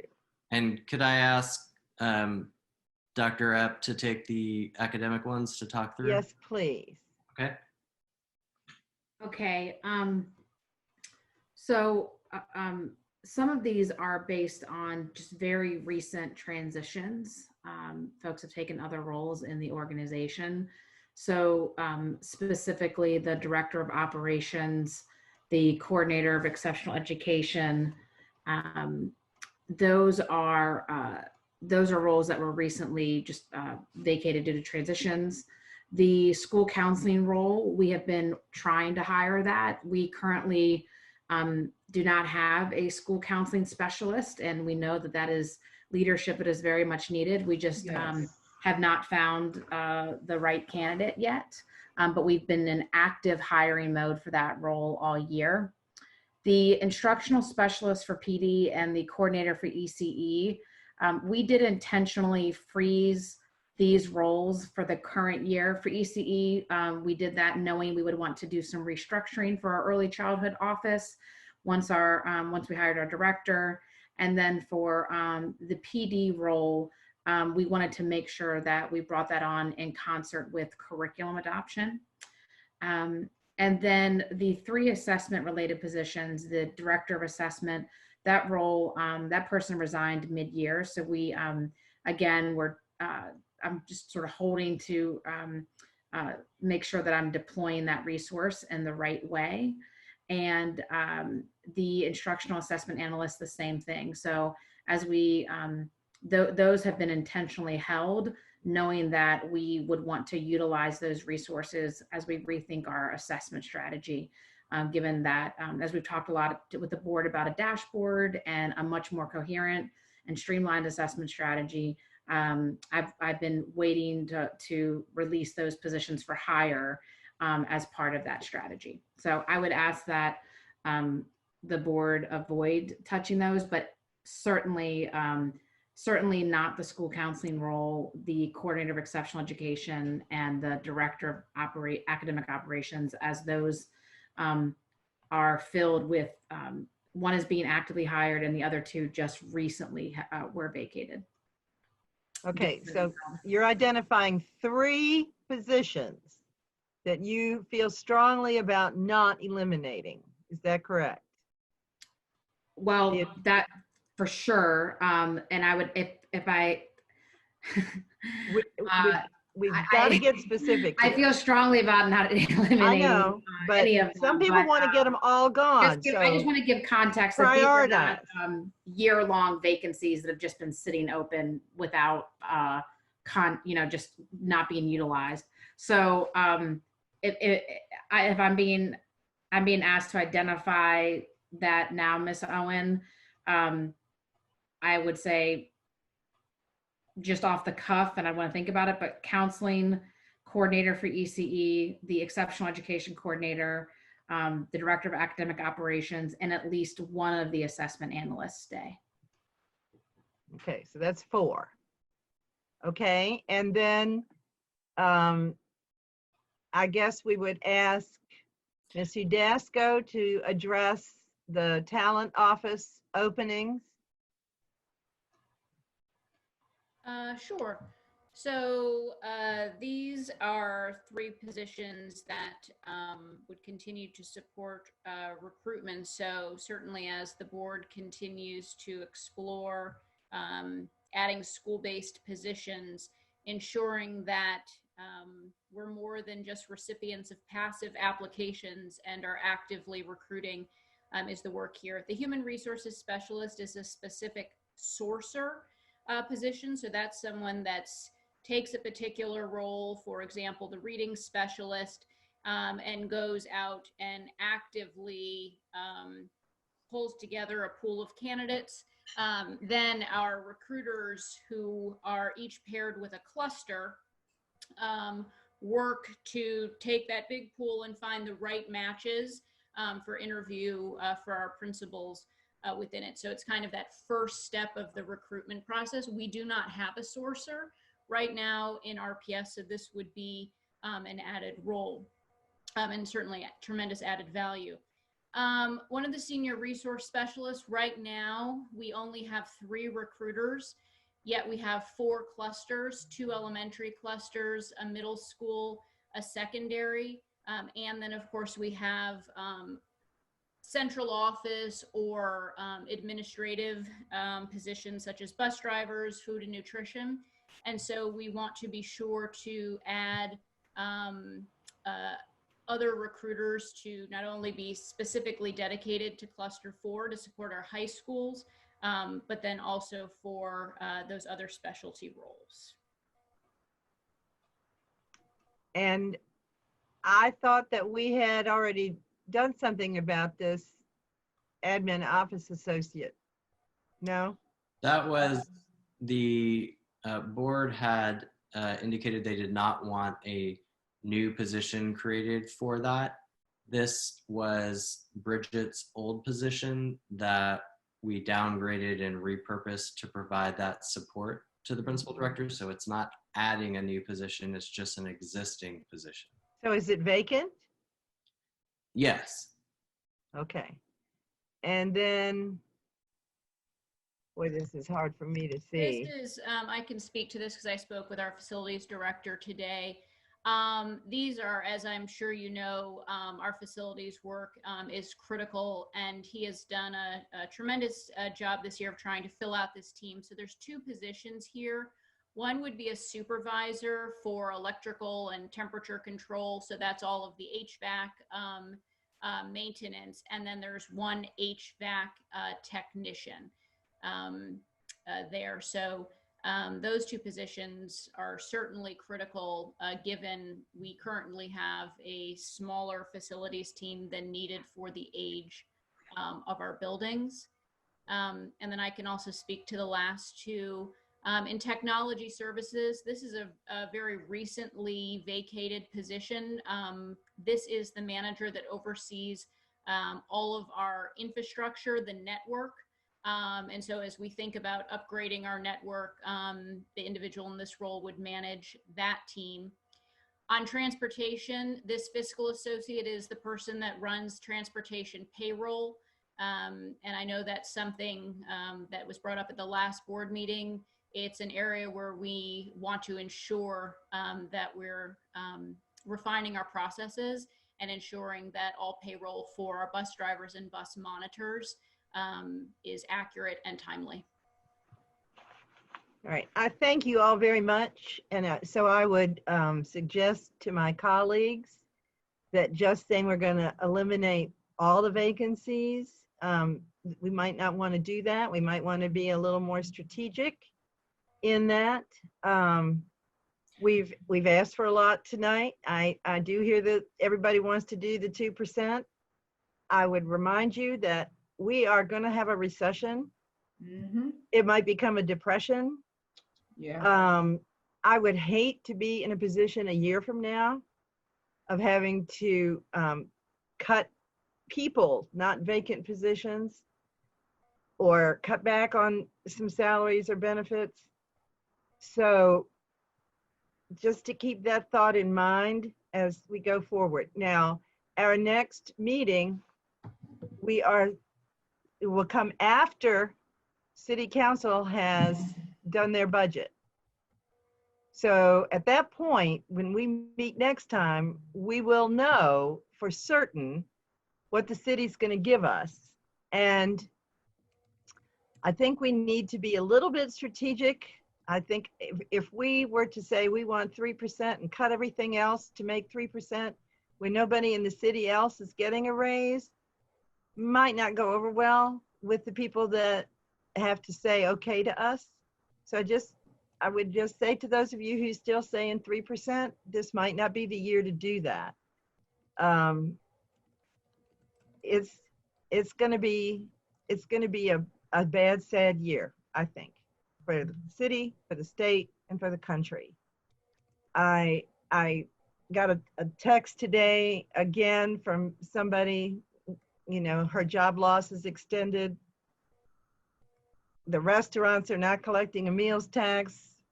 Our regular hospitality taxes are not being collected because nobody's staying in the hotels. So I just think we need to be very strategic. I understand about wanting to eliminate vacancies because then we're not firing anybody. But if some of these are very recent and they're essential people, we need to have them. We need to have these support people. I mean, I'm thinking about this fiscal associate, and the payroll make sure the bus drivers and the bus monitors get paid. We need to fill that position. We need to make sure they get their money, especially if we're giving them a raise, which is the plan. We need to be sure we've got somebody in there who makes that happen. So enough from me.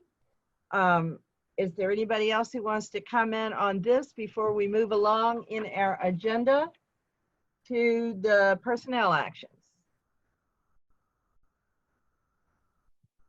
I think I see let's see, Ms. Cosby, then Ms. Page, then Ms. Cosby again. I see Ms. Cosby at 8:31 and Ms. Page at 8:35. Okay, Ms. Cosby? Thank you. I just want to go over human resources again and how many, did I hear correctly? We have 3 recruiters. We had 3 recruiters for the 4 clusters, and then Dan Nelson supports some of the central office positions.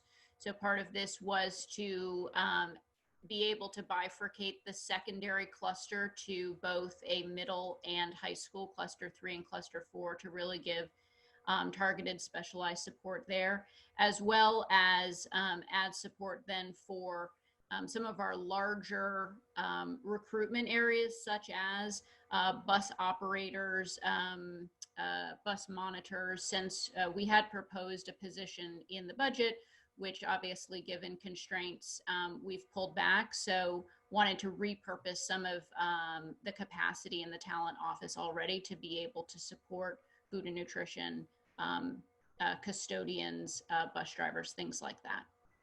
So one would be for an additional 12 schools, and one would be for custodians, food and nutrition, bus driver type of work. And then there's the sourcer that is trying to build a pool of candidates for some of the harder to staff positions. Okay, let me make sure that I'm understanding correctly. So these 3 positions that are vacant right now, these are new positions. They are not new positions. They were on the budget this year. Earlier this year, there was some transition in the talent office. And these are those positions that are being filled.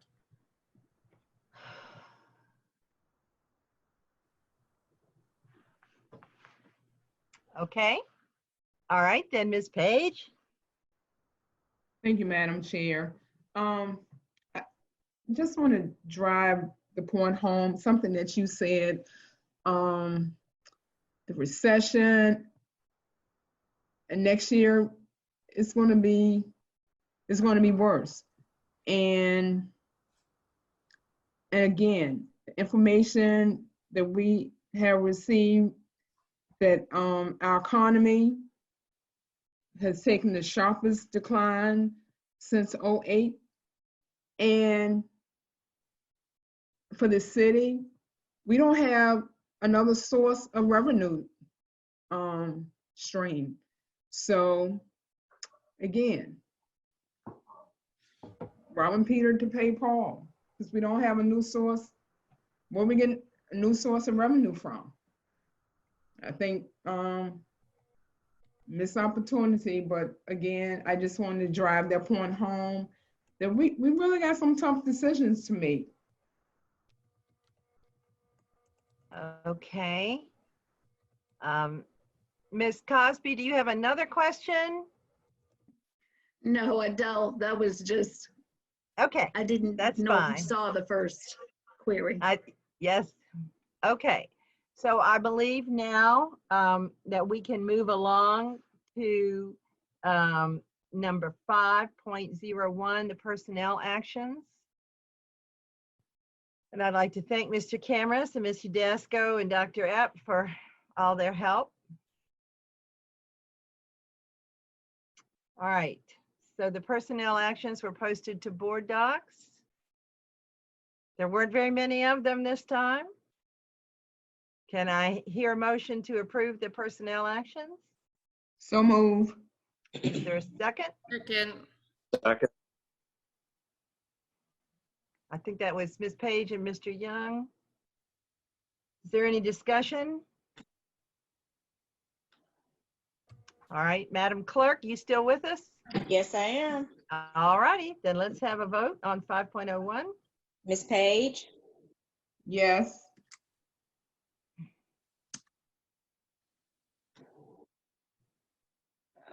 yes. Ms. Cosby, Abstain. Mr. Young, Aye. Dr. Sapini, Abstain.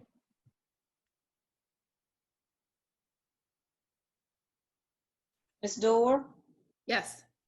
Mr. Barlow, Yes. Ms. Owen, Yes. Ms. Burke.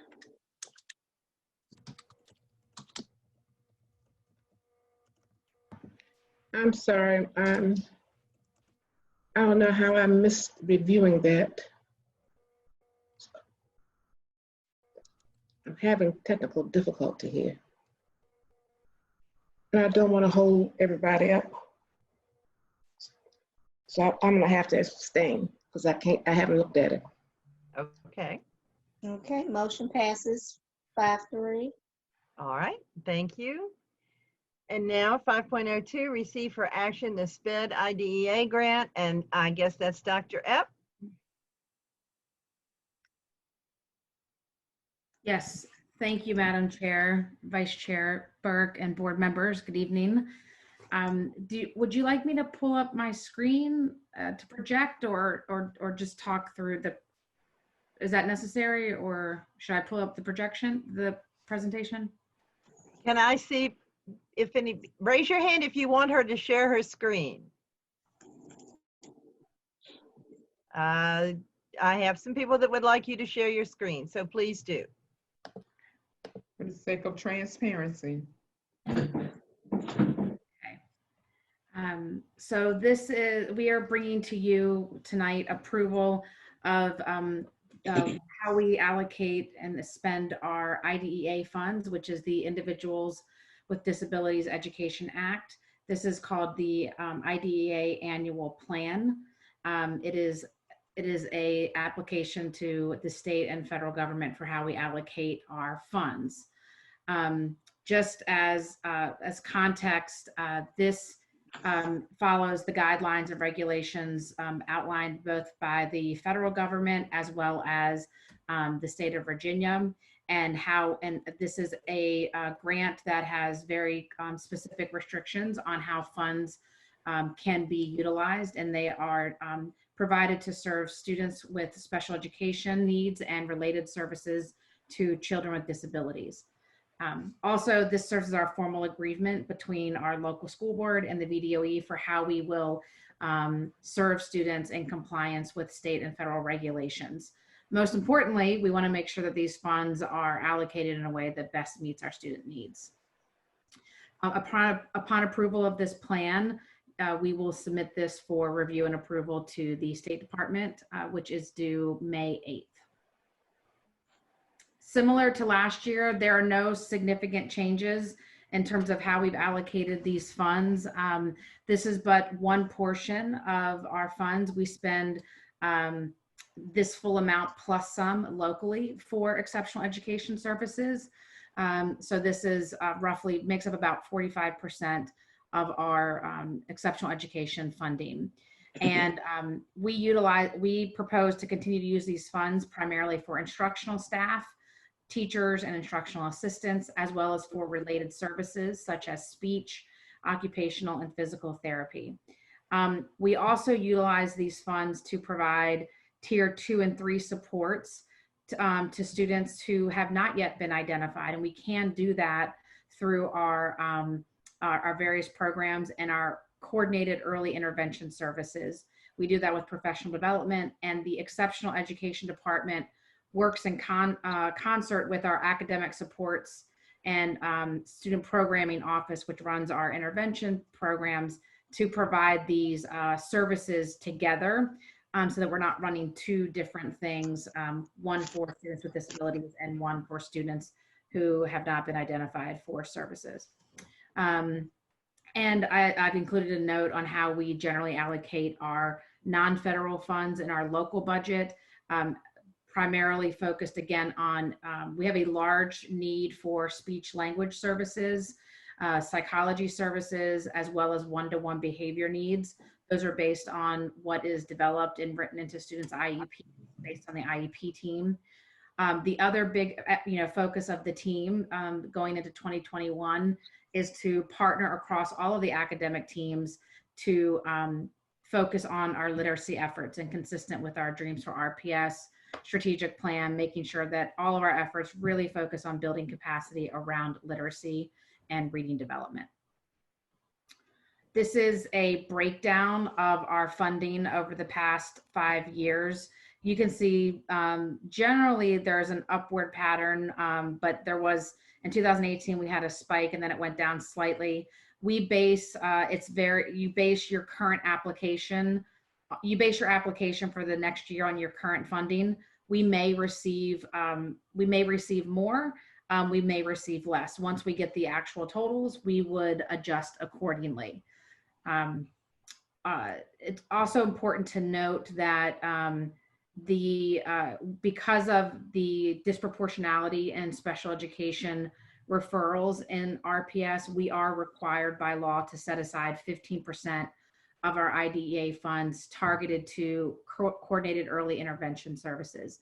And those are delivered through our RTI model and our child study teams at our schools. The proposed use of funds, consistent with previous years, breaks down as follows. Salaries and benefits might change based on the budget conversations. But that's the largest portion. We also are required to provide a set aside to private schools in the area for students, Richmond area residents who attend private schools who require related services. We still, despite having some staff, a lot of staff for speech language and psychologists, our needs require contracted services to meet mandated timelines. And they attend about 134,000, and then 914,000 is around intervention services to reduce the over-identification of certain subgroups in special education. Okay. And this is how the fund breaks down overall. So if you're interested in each budget code and the total amount, but that gives us, again, a total of approximately $6 million, 5.967. And that is the summary of our application. Thank you. Ms. Cosby, did you have another question about this?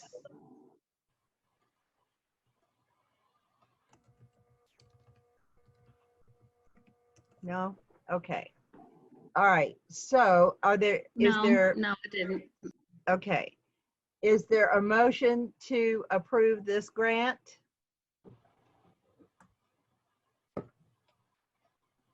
So move. That was Ms. Burke. Yes. Is there a second? Second. Mr. Barlow. All right. Is there any discussion?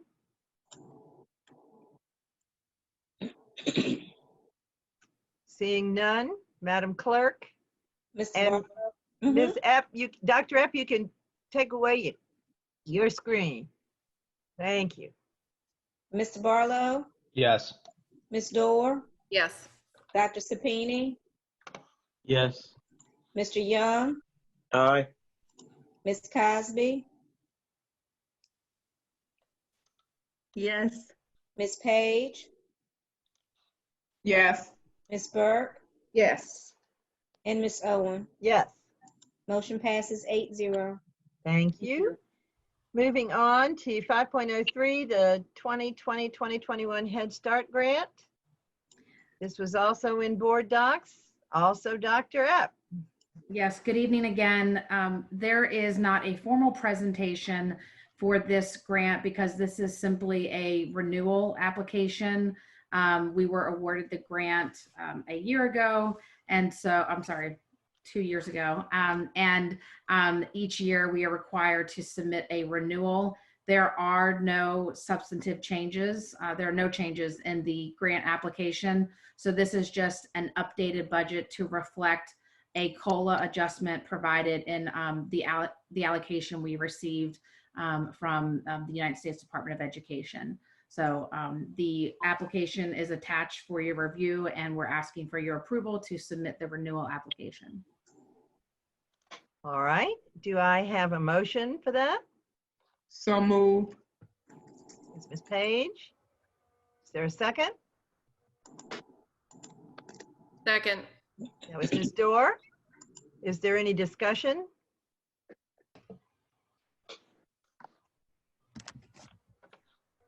Seeing none, let us go to the question. Ms. Wilson? Mrs. Page? Yes. Ms. Cosby? Yes. Mr. Young? Aye. Dr. Sapini?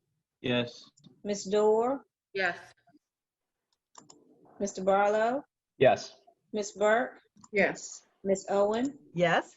Motion passes 8-0. All right, moving on. 5.04, receive for action the high school program of studies. Now, this is a change to the high school program of studies. Okay, Dr. Epp, you're up again. Thank you.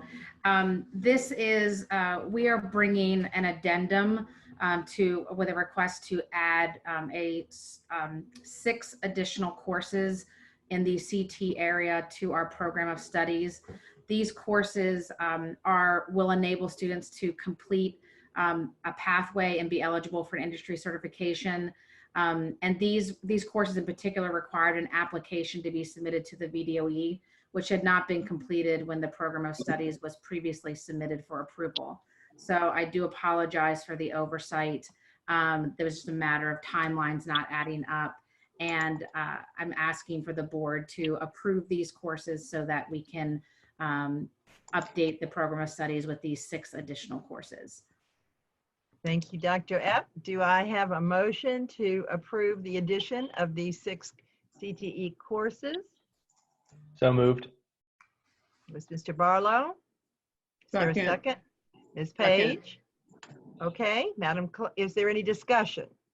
Yes, Madam Chair. All right, Ms. Page? Thank you, Dr. Epp, for this information, but I do have a couple of questions, I guess for clarity purposes. So the programs of studies, so we're approving them tonight, but with the course selection sheet that our students have that to match up with the program of studies, is that there's no discrepancies in that area? Because if they don't match, then students will have problems enrolling in classes that they select. Really great question. This is upon approval. The course selection sheets are ready to go. And we have as soon as we have approval, we'll be able to just drop these right in. We've provided guidance and information so that the schools are ready to send those out, but we've asked them to hold until we can make sure that these are included. So upon approval, we would add these to the course request forms, which are going live this week. And so what would be the timeline for our families? And, is this feasible for our school counselors as well? Yes, it is. Mr. Hughes and I have been working with our teams and our principal. Oh, I was going to pull up my timeline here, but we've been working with our teams to outline the communication process and how to do course selection virtually, given that students aren't in session. And so we've created common course request templates for each middle school and high school with specific requirements of what must be offered versus what are options. And then schools are, this week, the timeline is that schools would modify those to reflect their actual school offerings and send those out. I can forward of the actual timeline after this meeting. I don't want to speak off the cuff, but I believe we're slated to send that out by the end of this week. Mr. Hughes, do you happen to have that off the top of your head? I just don't want to misquote the date. I'm sorry, I do not. Okay, I can send out the timeline after the meeting. Okay, thank you. That would be much appreciated. All right, is there any other discussion? All right, Madam Clerk? Ms. Dorr, Yes. Mr. Barlow, Yes. Dr. Sapini, Yes. Mr. Young, Uh, I'm sorry, I think that was I. was it I, Mr. Young? yes, ma'am. Thank you. Ms. Cosby, Yes. Ms. Page, Yes. Ms. Burke, Yes. Ms. Owen, Yes. motion passes 8-0. Thank you very much. Okay. Moving on to 5.05, receive for action budget transfer. And I will say this is the one that was sent to you all last Monday with a request to approve the budget transfer for the purchase of additional Chromebooks and hotspots. And it was requested that we put it on the agenda for tonight. So here it is. Can I have a motion to approve this budget transfer? So So moved. move. Second.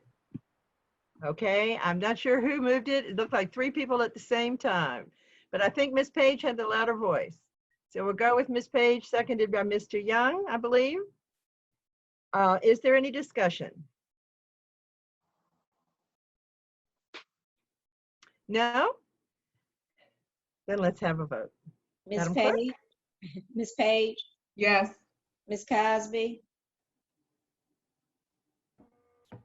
Yes. Mr. Young? Aye. Dr. Sapini? Yes. Ms. Dorr? Yes. Mr. Barlow? Yes. Ms. Burke? Yes. Ms. Owen? Yes. Motion passes 8-0. All right. 5.06, receive for action board travel and district activity requests. Madam Clerk? I do have two requests. Mrs. Burke and Ms. Cosby each are requesting to donate $250 of their district activity funds to the Community of Caring to provide or assist in providing gift cards to select teachers in the 6th and 7th district who participate in the Community of Caring survey. All right. Is there a motion to approve these requests? So moved. I Second. think Mr. Barlow and then Ms. Dorr seconded. Is there any discussion?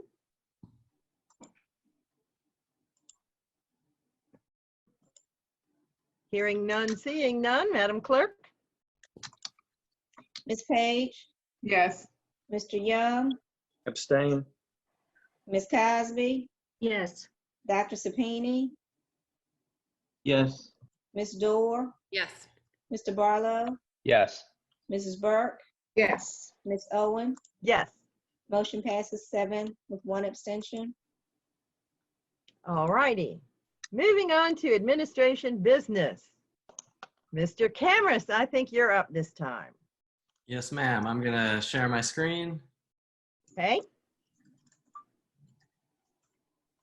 Okay, just a quick overview of our response as requested. Starting with our food distribution, we continue to distribute breakfast and lunch at 55 locations across the city. That's 10 school-based sites and 45 mobile sites. Beginning this past Friday, May 1st, we also now are having families who would like to take 3 meal bags on Friday to cover the weekend. On average, we're doing about 1,200 meals a day, and since the closure, we've done nearly 500,000. One more thing to note, we're also providing diapers, formula, toiletries, books, all kinds of other supplies to families in need. And Dr. Harris's team has incredibly reached out to all 1,200 families known to be experiencing housing insecurity to make sure they have shelter and food and any other necessary support. Listed at the bottom are some key partnerships, as you can see, that have helped us with the food and with other supplies, and we are incredibly grateful to each and every one of them. Here are all the food distribution sites updated in English and Spanish. On the Chromebooks and hotspots, to date, we've received about 13,500 requests for Chromebooks and about 4,200 requests for hotspots. As we've discussed before, we're using the roughly 8,000 Chromebooks we had in schools at the time of the closure. And to make up the difference, we have ordered 4,585 Chromebooks, costing about 1.5 million, and about 4,600 hotspots costing about $1.1 million. To date, we've distributed about 4,000 Chromebooks and about 1,500 hotspots.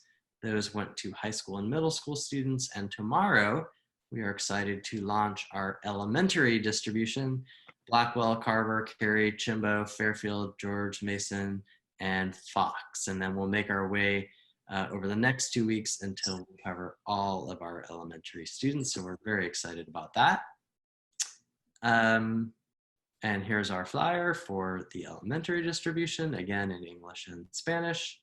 RPS at home, now entering its 4th week.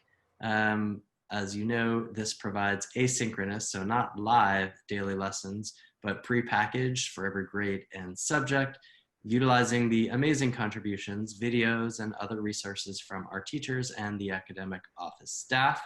Just some key features. We have RPS at home and Espanol, so the whole site in Spanish.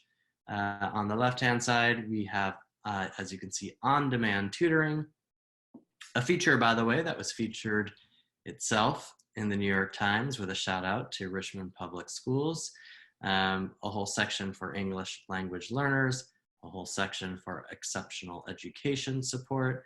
We even have a section on social emotional learning to provide supports to our children, and lots more. And in the high school section, all kinds of additional resources, including for IB, for AP, and for dual enrollment. And then last, graduation ceremonies. We got a number of comments about this in public comment today. Did want the public to know and the board to know we're exploring 2 different ways of potentially providing a graduation ceremony for our students. The virtual option basically would be a video for each high school where we'd pre-record all the speeches, the valedictorian and such, along with, in essence, a media slideshow, which would show each graduate's picture, have their name called as part of the video, maybe even some additional information about the student. We would have a pre-announced sort of virtual graduation date and time where we would launch the videos, and then we'd keep them up on the website so that kids and families could watch them at any time they would like. We'd also have large yard signs with the kids' pictures at each of the schools when they go to actually physically pick up their diplomas, which we would do with social distancing. Option 2 is a exciting but potentially logistically challenging option. This would be, in essence, an in-person drive-through option where we'd use a venue like the Ash Center parking lot. We would have the speeches over a PA system outside, and then kids would drive up to a platform with social distancing. They would get their diploma. We'd call their name on a PA system to approximate a more traditional graduation ceremony. So we are working on the details for each of these to see which makes the most sense. We're seeking feedback, obviously from the board and from our seniors themselves and their families, looking at costs and all the logistical details. And our goal is to have a final decision and announce everything by the end of May. Likely these events wouldn't happen until a little bit later in the summer, but that is where we stand on those. Harry, anything you would like to add? No, you've covered everything. Thank you. Oh, I would just like to add that we are meeting with a vendor tomorrow to discuss virtual graduations. Also, 2 of our local colleges will be having virtual graduations on Saturday. And I think that's going to offer us an opportunity to check out how they pull off the virtual graduations. One more thing I did forget, we also will have the portraits of our valedictorians again this year. Stephanie Ramsey has been running around to the kids' homes to take those pictures. So we will have those up very soon, and we'll be excited to celebrate all of our valedictorians. As well as our salutatorians. Thank you. Okay, Ms. Page, and then Ms. Burke, and then Ms. Dorr. Thank you, Madam Chair. I would just like to say thank you all. Thank you, thank you, thank you. On behalf of our families and students, this work has been a huge undertaking, from the feeding, the grab and go meals, distribution of our Chromebooks, and now we can finally say, well, I guess within the next 2 weeks, that all of our students will have access to technology. I have received so much positive feedback from people surrounding localities, regional, just,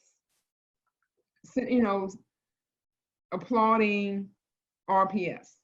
A job well done, and thank you, Superintendent, for leading the charge, Dr. Harris, all of the administration, thank you. Okay, and then Ms. Burke? Yes, ma'am. Thank you, Madam Chair. I have one question and one comment.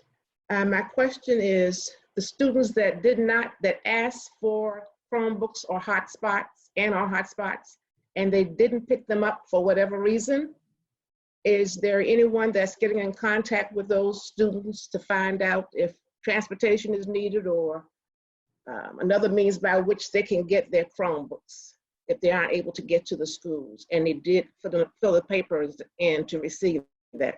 Then my other comment is regarding graduation. Thank you so very much. I'm so happy to see this because that's a picture you keep forever. I hope we do not wait too late in the summer for this. Number one, because as of August, many of our students will be in college or in the military or going on with their lives. So my question is that I know you haven't decided upon a date or exactly what's going to be done. I'm glad to see something will be done, and I know it will be done to the liking of our students, because this is a monumental stepping stone. So please, as you're planning this, do not wait too far into the summer. The sooner, the last of June maybe, would be great. But after 4th of July, things happen. People move on. I know that we're still in this pandemic, maybe through August, but I hope we will be in a different place the month of August. So my question is, number one, students didn't pick up their Chromebooks and or hotspots, and my comment is regarding graduation date. Thank you. Is that Mr. Cameras, Dr. Harris, who would like to take this on? I can respond. For families, we have rosters at all the sites. So for families who haven't picked up, we have our ITRTs as well as building leadership and staff who've been helping to contact families. We've also just been messaging when we do the new wave of distributions for any families. If you, excuse me, if you missed a day, to please call the family support line. Even if your day passed, we're able to support families with transportation to the site closest to them, even if it's not their school site. So we've been doing both of that messaging, but the ones we know right away, we've been utilizing volunteers, building principals and staff, and ITRTs to follow up with phone calls. Okay, thank you. And I'm sorry, Ms. Burke, to answer your question regarding when we are planning our graduation ceremonies, of course, we have to consider the governor's stay-at-home order, and hopefully it will be lifted. But we also look at this as an opportunity to get all of our seniors to graduate. So combining regular graduation as well as our summer school graduation, combining that into one big ceremony and being thoughtful and very strategic with how we pull this off. So I think right now we are targeting a late July, early August date for graduation. Okay. Ms. Dorr? Hi. Also wanted to echo my heartfelt thank you. We've said it a lot, but you all have really, truly gone above and beyond and are a model to many of our other surrounding areas and across the country. So thank you, thank you, thank you. I have a sort of related statement / request for a future meeting. I have heard, there's, some sobering information in the budget presentation about what happens, what are our options as it relates to if the social distancing requirements remain in place. Obviously, Mr. Cameras, you referenced it in your RPS Direct and in the media.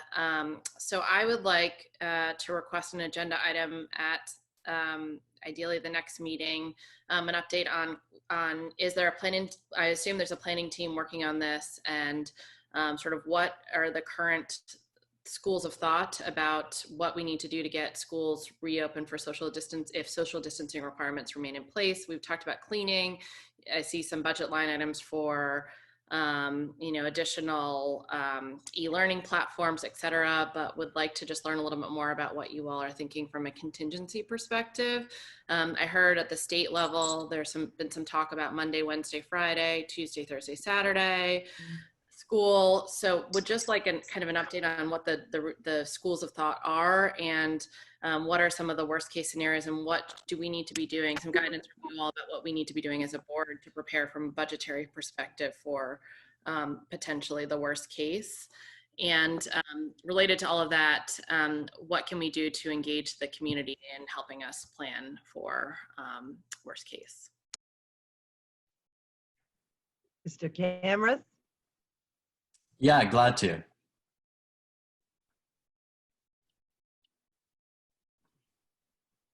Okay, then Ms. Cosby, then Ms. Page. Thank you. I too would like to extend kudos to the administrative team and all of our volunteers and our staff for getting our technology in the hands of our students and making sure that learning is happening. I have a question about graduation, not necessarily the plans that were presented, but do we know, number one, for our next meeting, can we get numbers in regards to our total, the 2019-2020 senior class and the total number of seniors that are expected to graduate? Yes. Okay, thank you. Ms. Page? Yes, thank you again. Question along the lines, when we're talking about the contingency plan, I know we're not certain as far as a start date, but are we also considering any summer enrichment to kick off, the start of schools, or, is that part of the contingency plan? Yes, we don't anticipate in-person summer opportunities given where things stand, but yes, on the virtual side. So we're looking at a couple of different options. I should note, even an organization like Next Step, which is predicated on in-person enrichment activities, has gone virtual. So we're going to try to leverage not just our own resources, but those of the community as well to provide academic and other enrichment over the summer. Again, the question is, amongst many questions, do we do a traditional type summer support program but virtual, or do we just open school early? And so that's one of the big questions that we're grappling. And by early, I mean open early. I see Miss Owen shuddering. New schools. What's that? The new schools. Yes, but sorry, I want to be more precise in my language. We could potentially open up the school year early virtually, and then at a later point begin meeting in person, potentially in phases. So that's, I've outlined a couple of those scenarios on the last slide of the prior presentation to give you a sense of some of the things that we're thinking about. I have concerns about bringing everybody back into buildings with social distancing still in place for lots of different reasons. There could be significant staff shortages, given that staff members may feel uncomfortable returning with those social distancing requirements still in place. We could have significant student absenteeism. We even have relatively mundane questions to answer. For example, what happens when a student doesn't follow the social distancing and we're duty bound to enforce it? I don't want to be in the business of having to suddenly suspend kids because they're not following the social distancing rules. So lots of questions like that that we are grappling with, but working through different scenarios. Okay, I've lost track now. I think maybe Ms. Page comes back and then Mr. Young and then Ms. Cosby. Have I got that right? No, I've asked my question. Okay, so Mr. Young and then Ms. Cosby. Thank you, Madam Chair, and glad that we are now evaluating the chronology and school year. We've done that off and on throughout the discussion this evening, but the most recent introduction of the subject, I think, is really, really important because it will largely set the parameters for that budget deliberation that will continue for the next couple of meetings. But to weigh in now, for what it's worth, I really like the superintendent's proposal to start, perhaps, for example, in August with a virtual school year initially, and then starting in person as soon as, of course, the pandemic will allow for it. So for what it's worth, my 2 cents would be that we initiate the school year sooner rather than earlier, i.e. in August, which would accommodate really some of the objectives pertinent to a year-round school calendar, but that we do that virtually prior to when we can return to in-person classes. Thank you. Okay, Ms. Cosby? Thank you. I had a question about the last time we talked about RPS Home. Can you refresh my memory, Dr. Epp? We are not able to pull out, we're not able to categorize the usage per school just yet? Not for, correct, not for pre-K 8. We can for high school courses by student and by school. Okay. We do have a lot of promising usage data though. Okay. Is there any way that we can get to that point whereas we can look at usage by school? I mean, I don't know, adding another query function. I mean, I don't know. Not in the current structure, but as we think about going into the summer and alternative scenarios, in my mind, we would absolutely need that functionality. When we originally set this up, we wanted students to be able to access it and not have logins and passwords and all of that be a limitation. But as we look to some version of 2.0, we certainly want to prioritize the ability to do that at a minimum, and ideally be able to track usage by individual student. So my team is looking at different scenarios for that. Okay, great. If that could be included in the presentation, contingency presentation for next our next meeting, that would be great.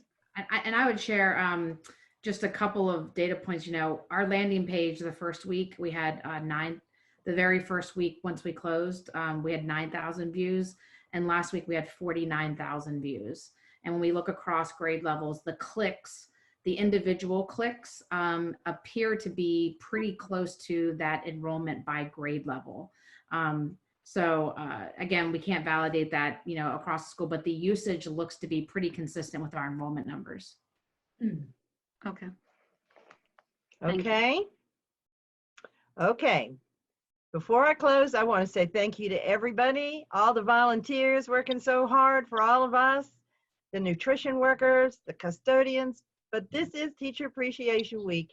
So I have to end and adjourn by saying, good night, sweet teachers. Sleep well. We appreciate you so much. I hereby adjourn this meeting.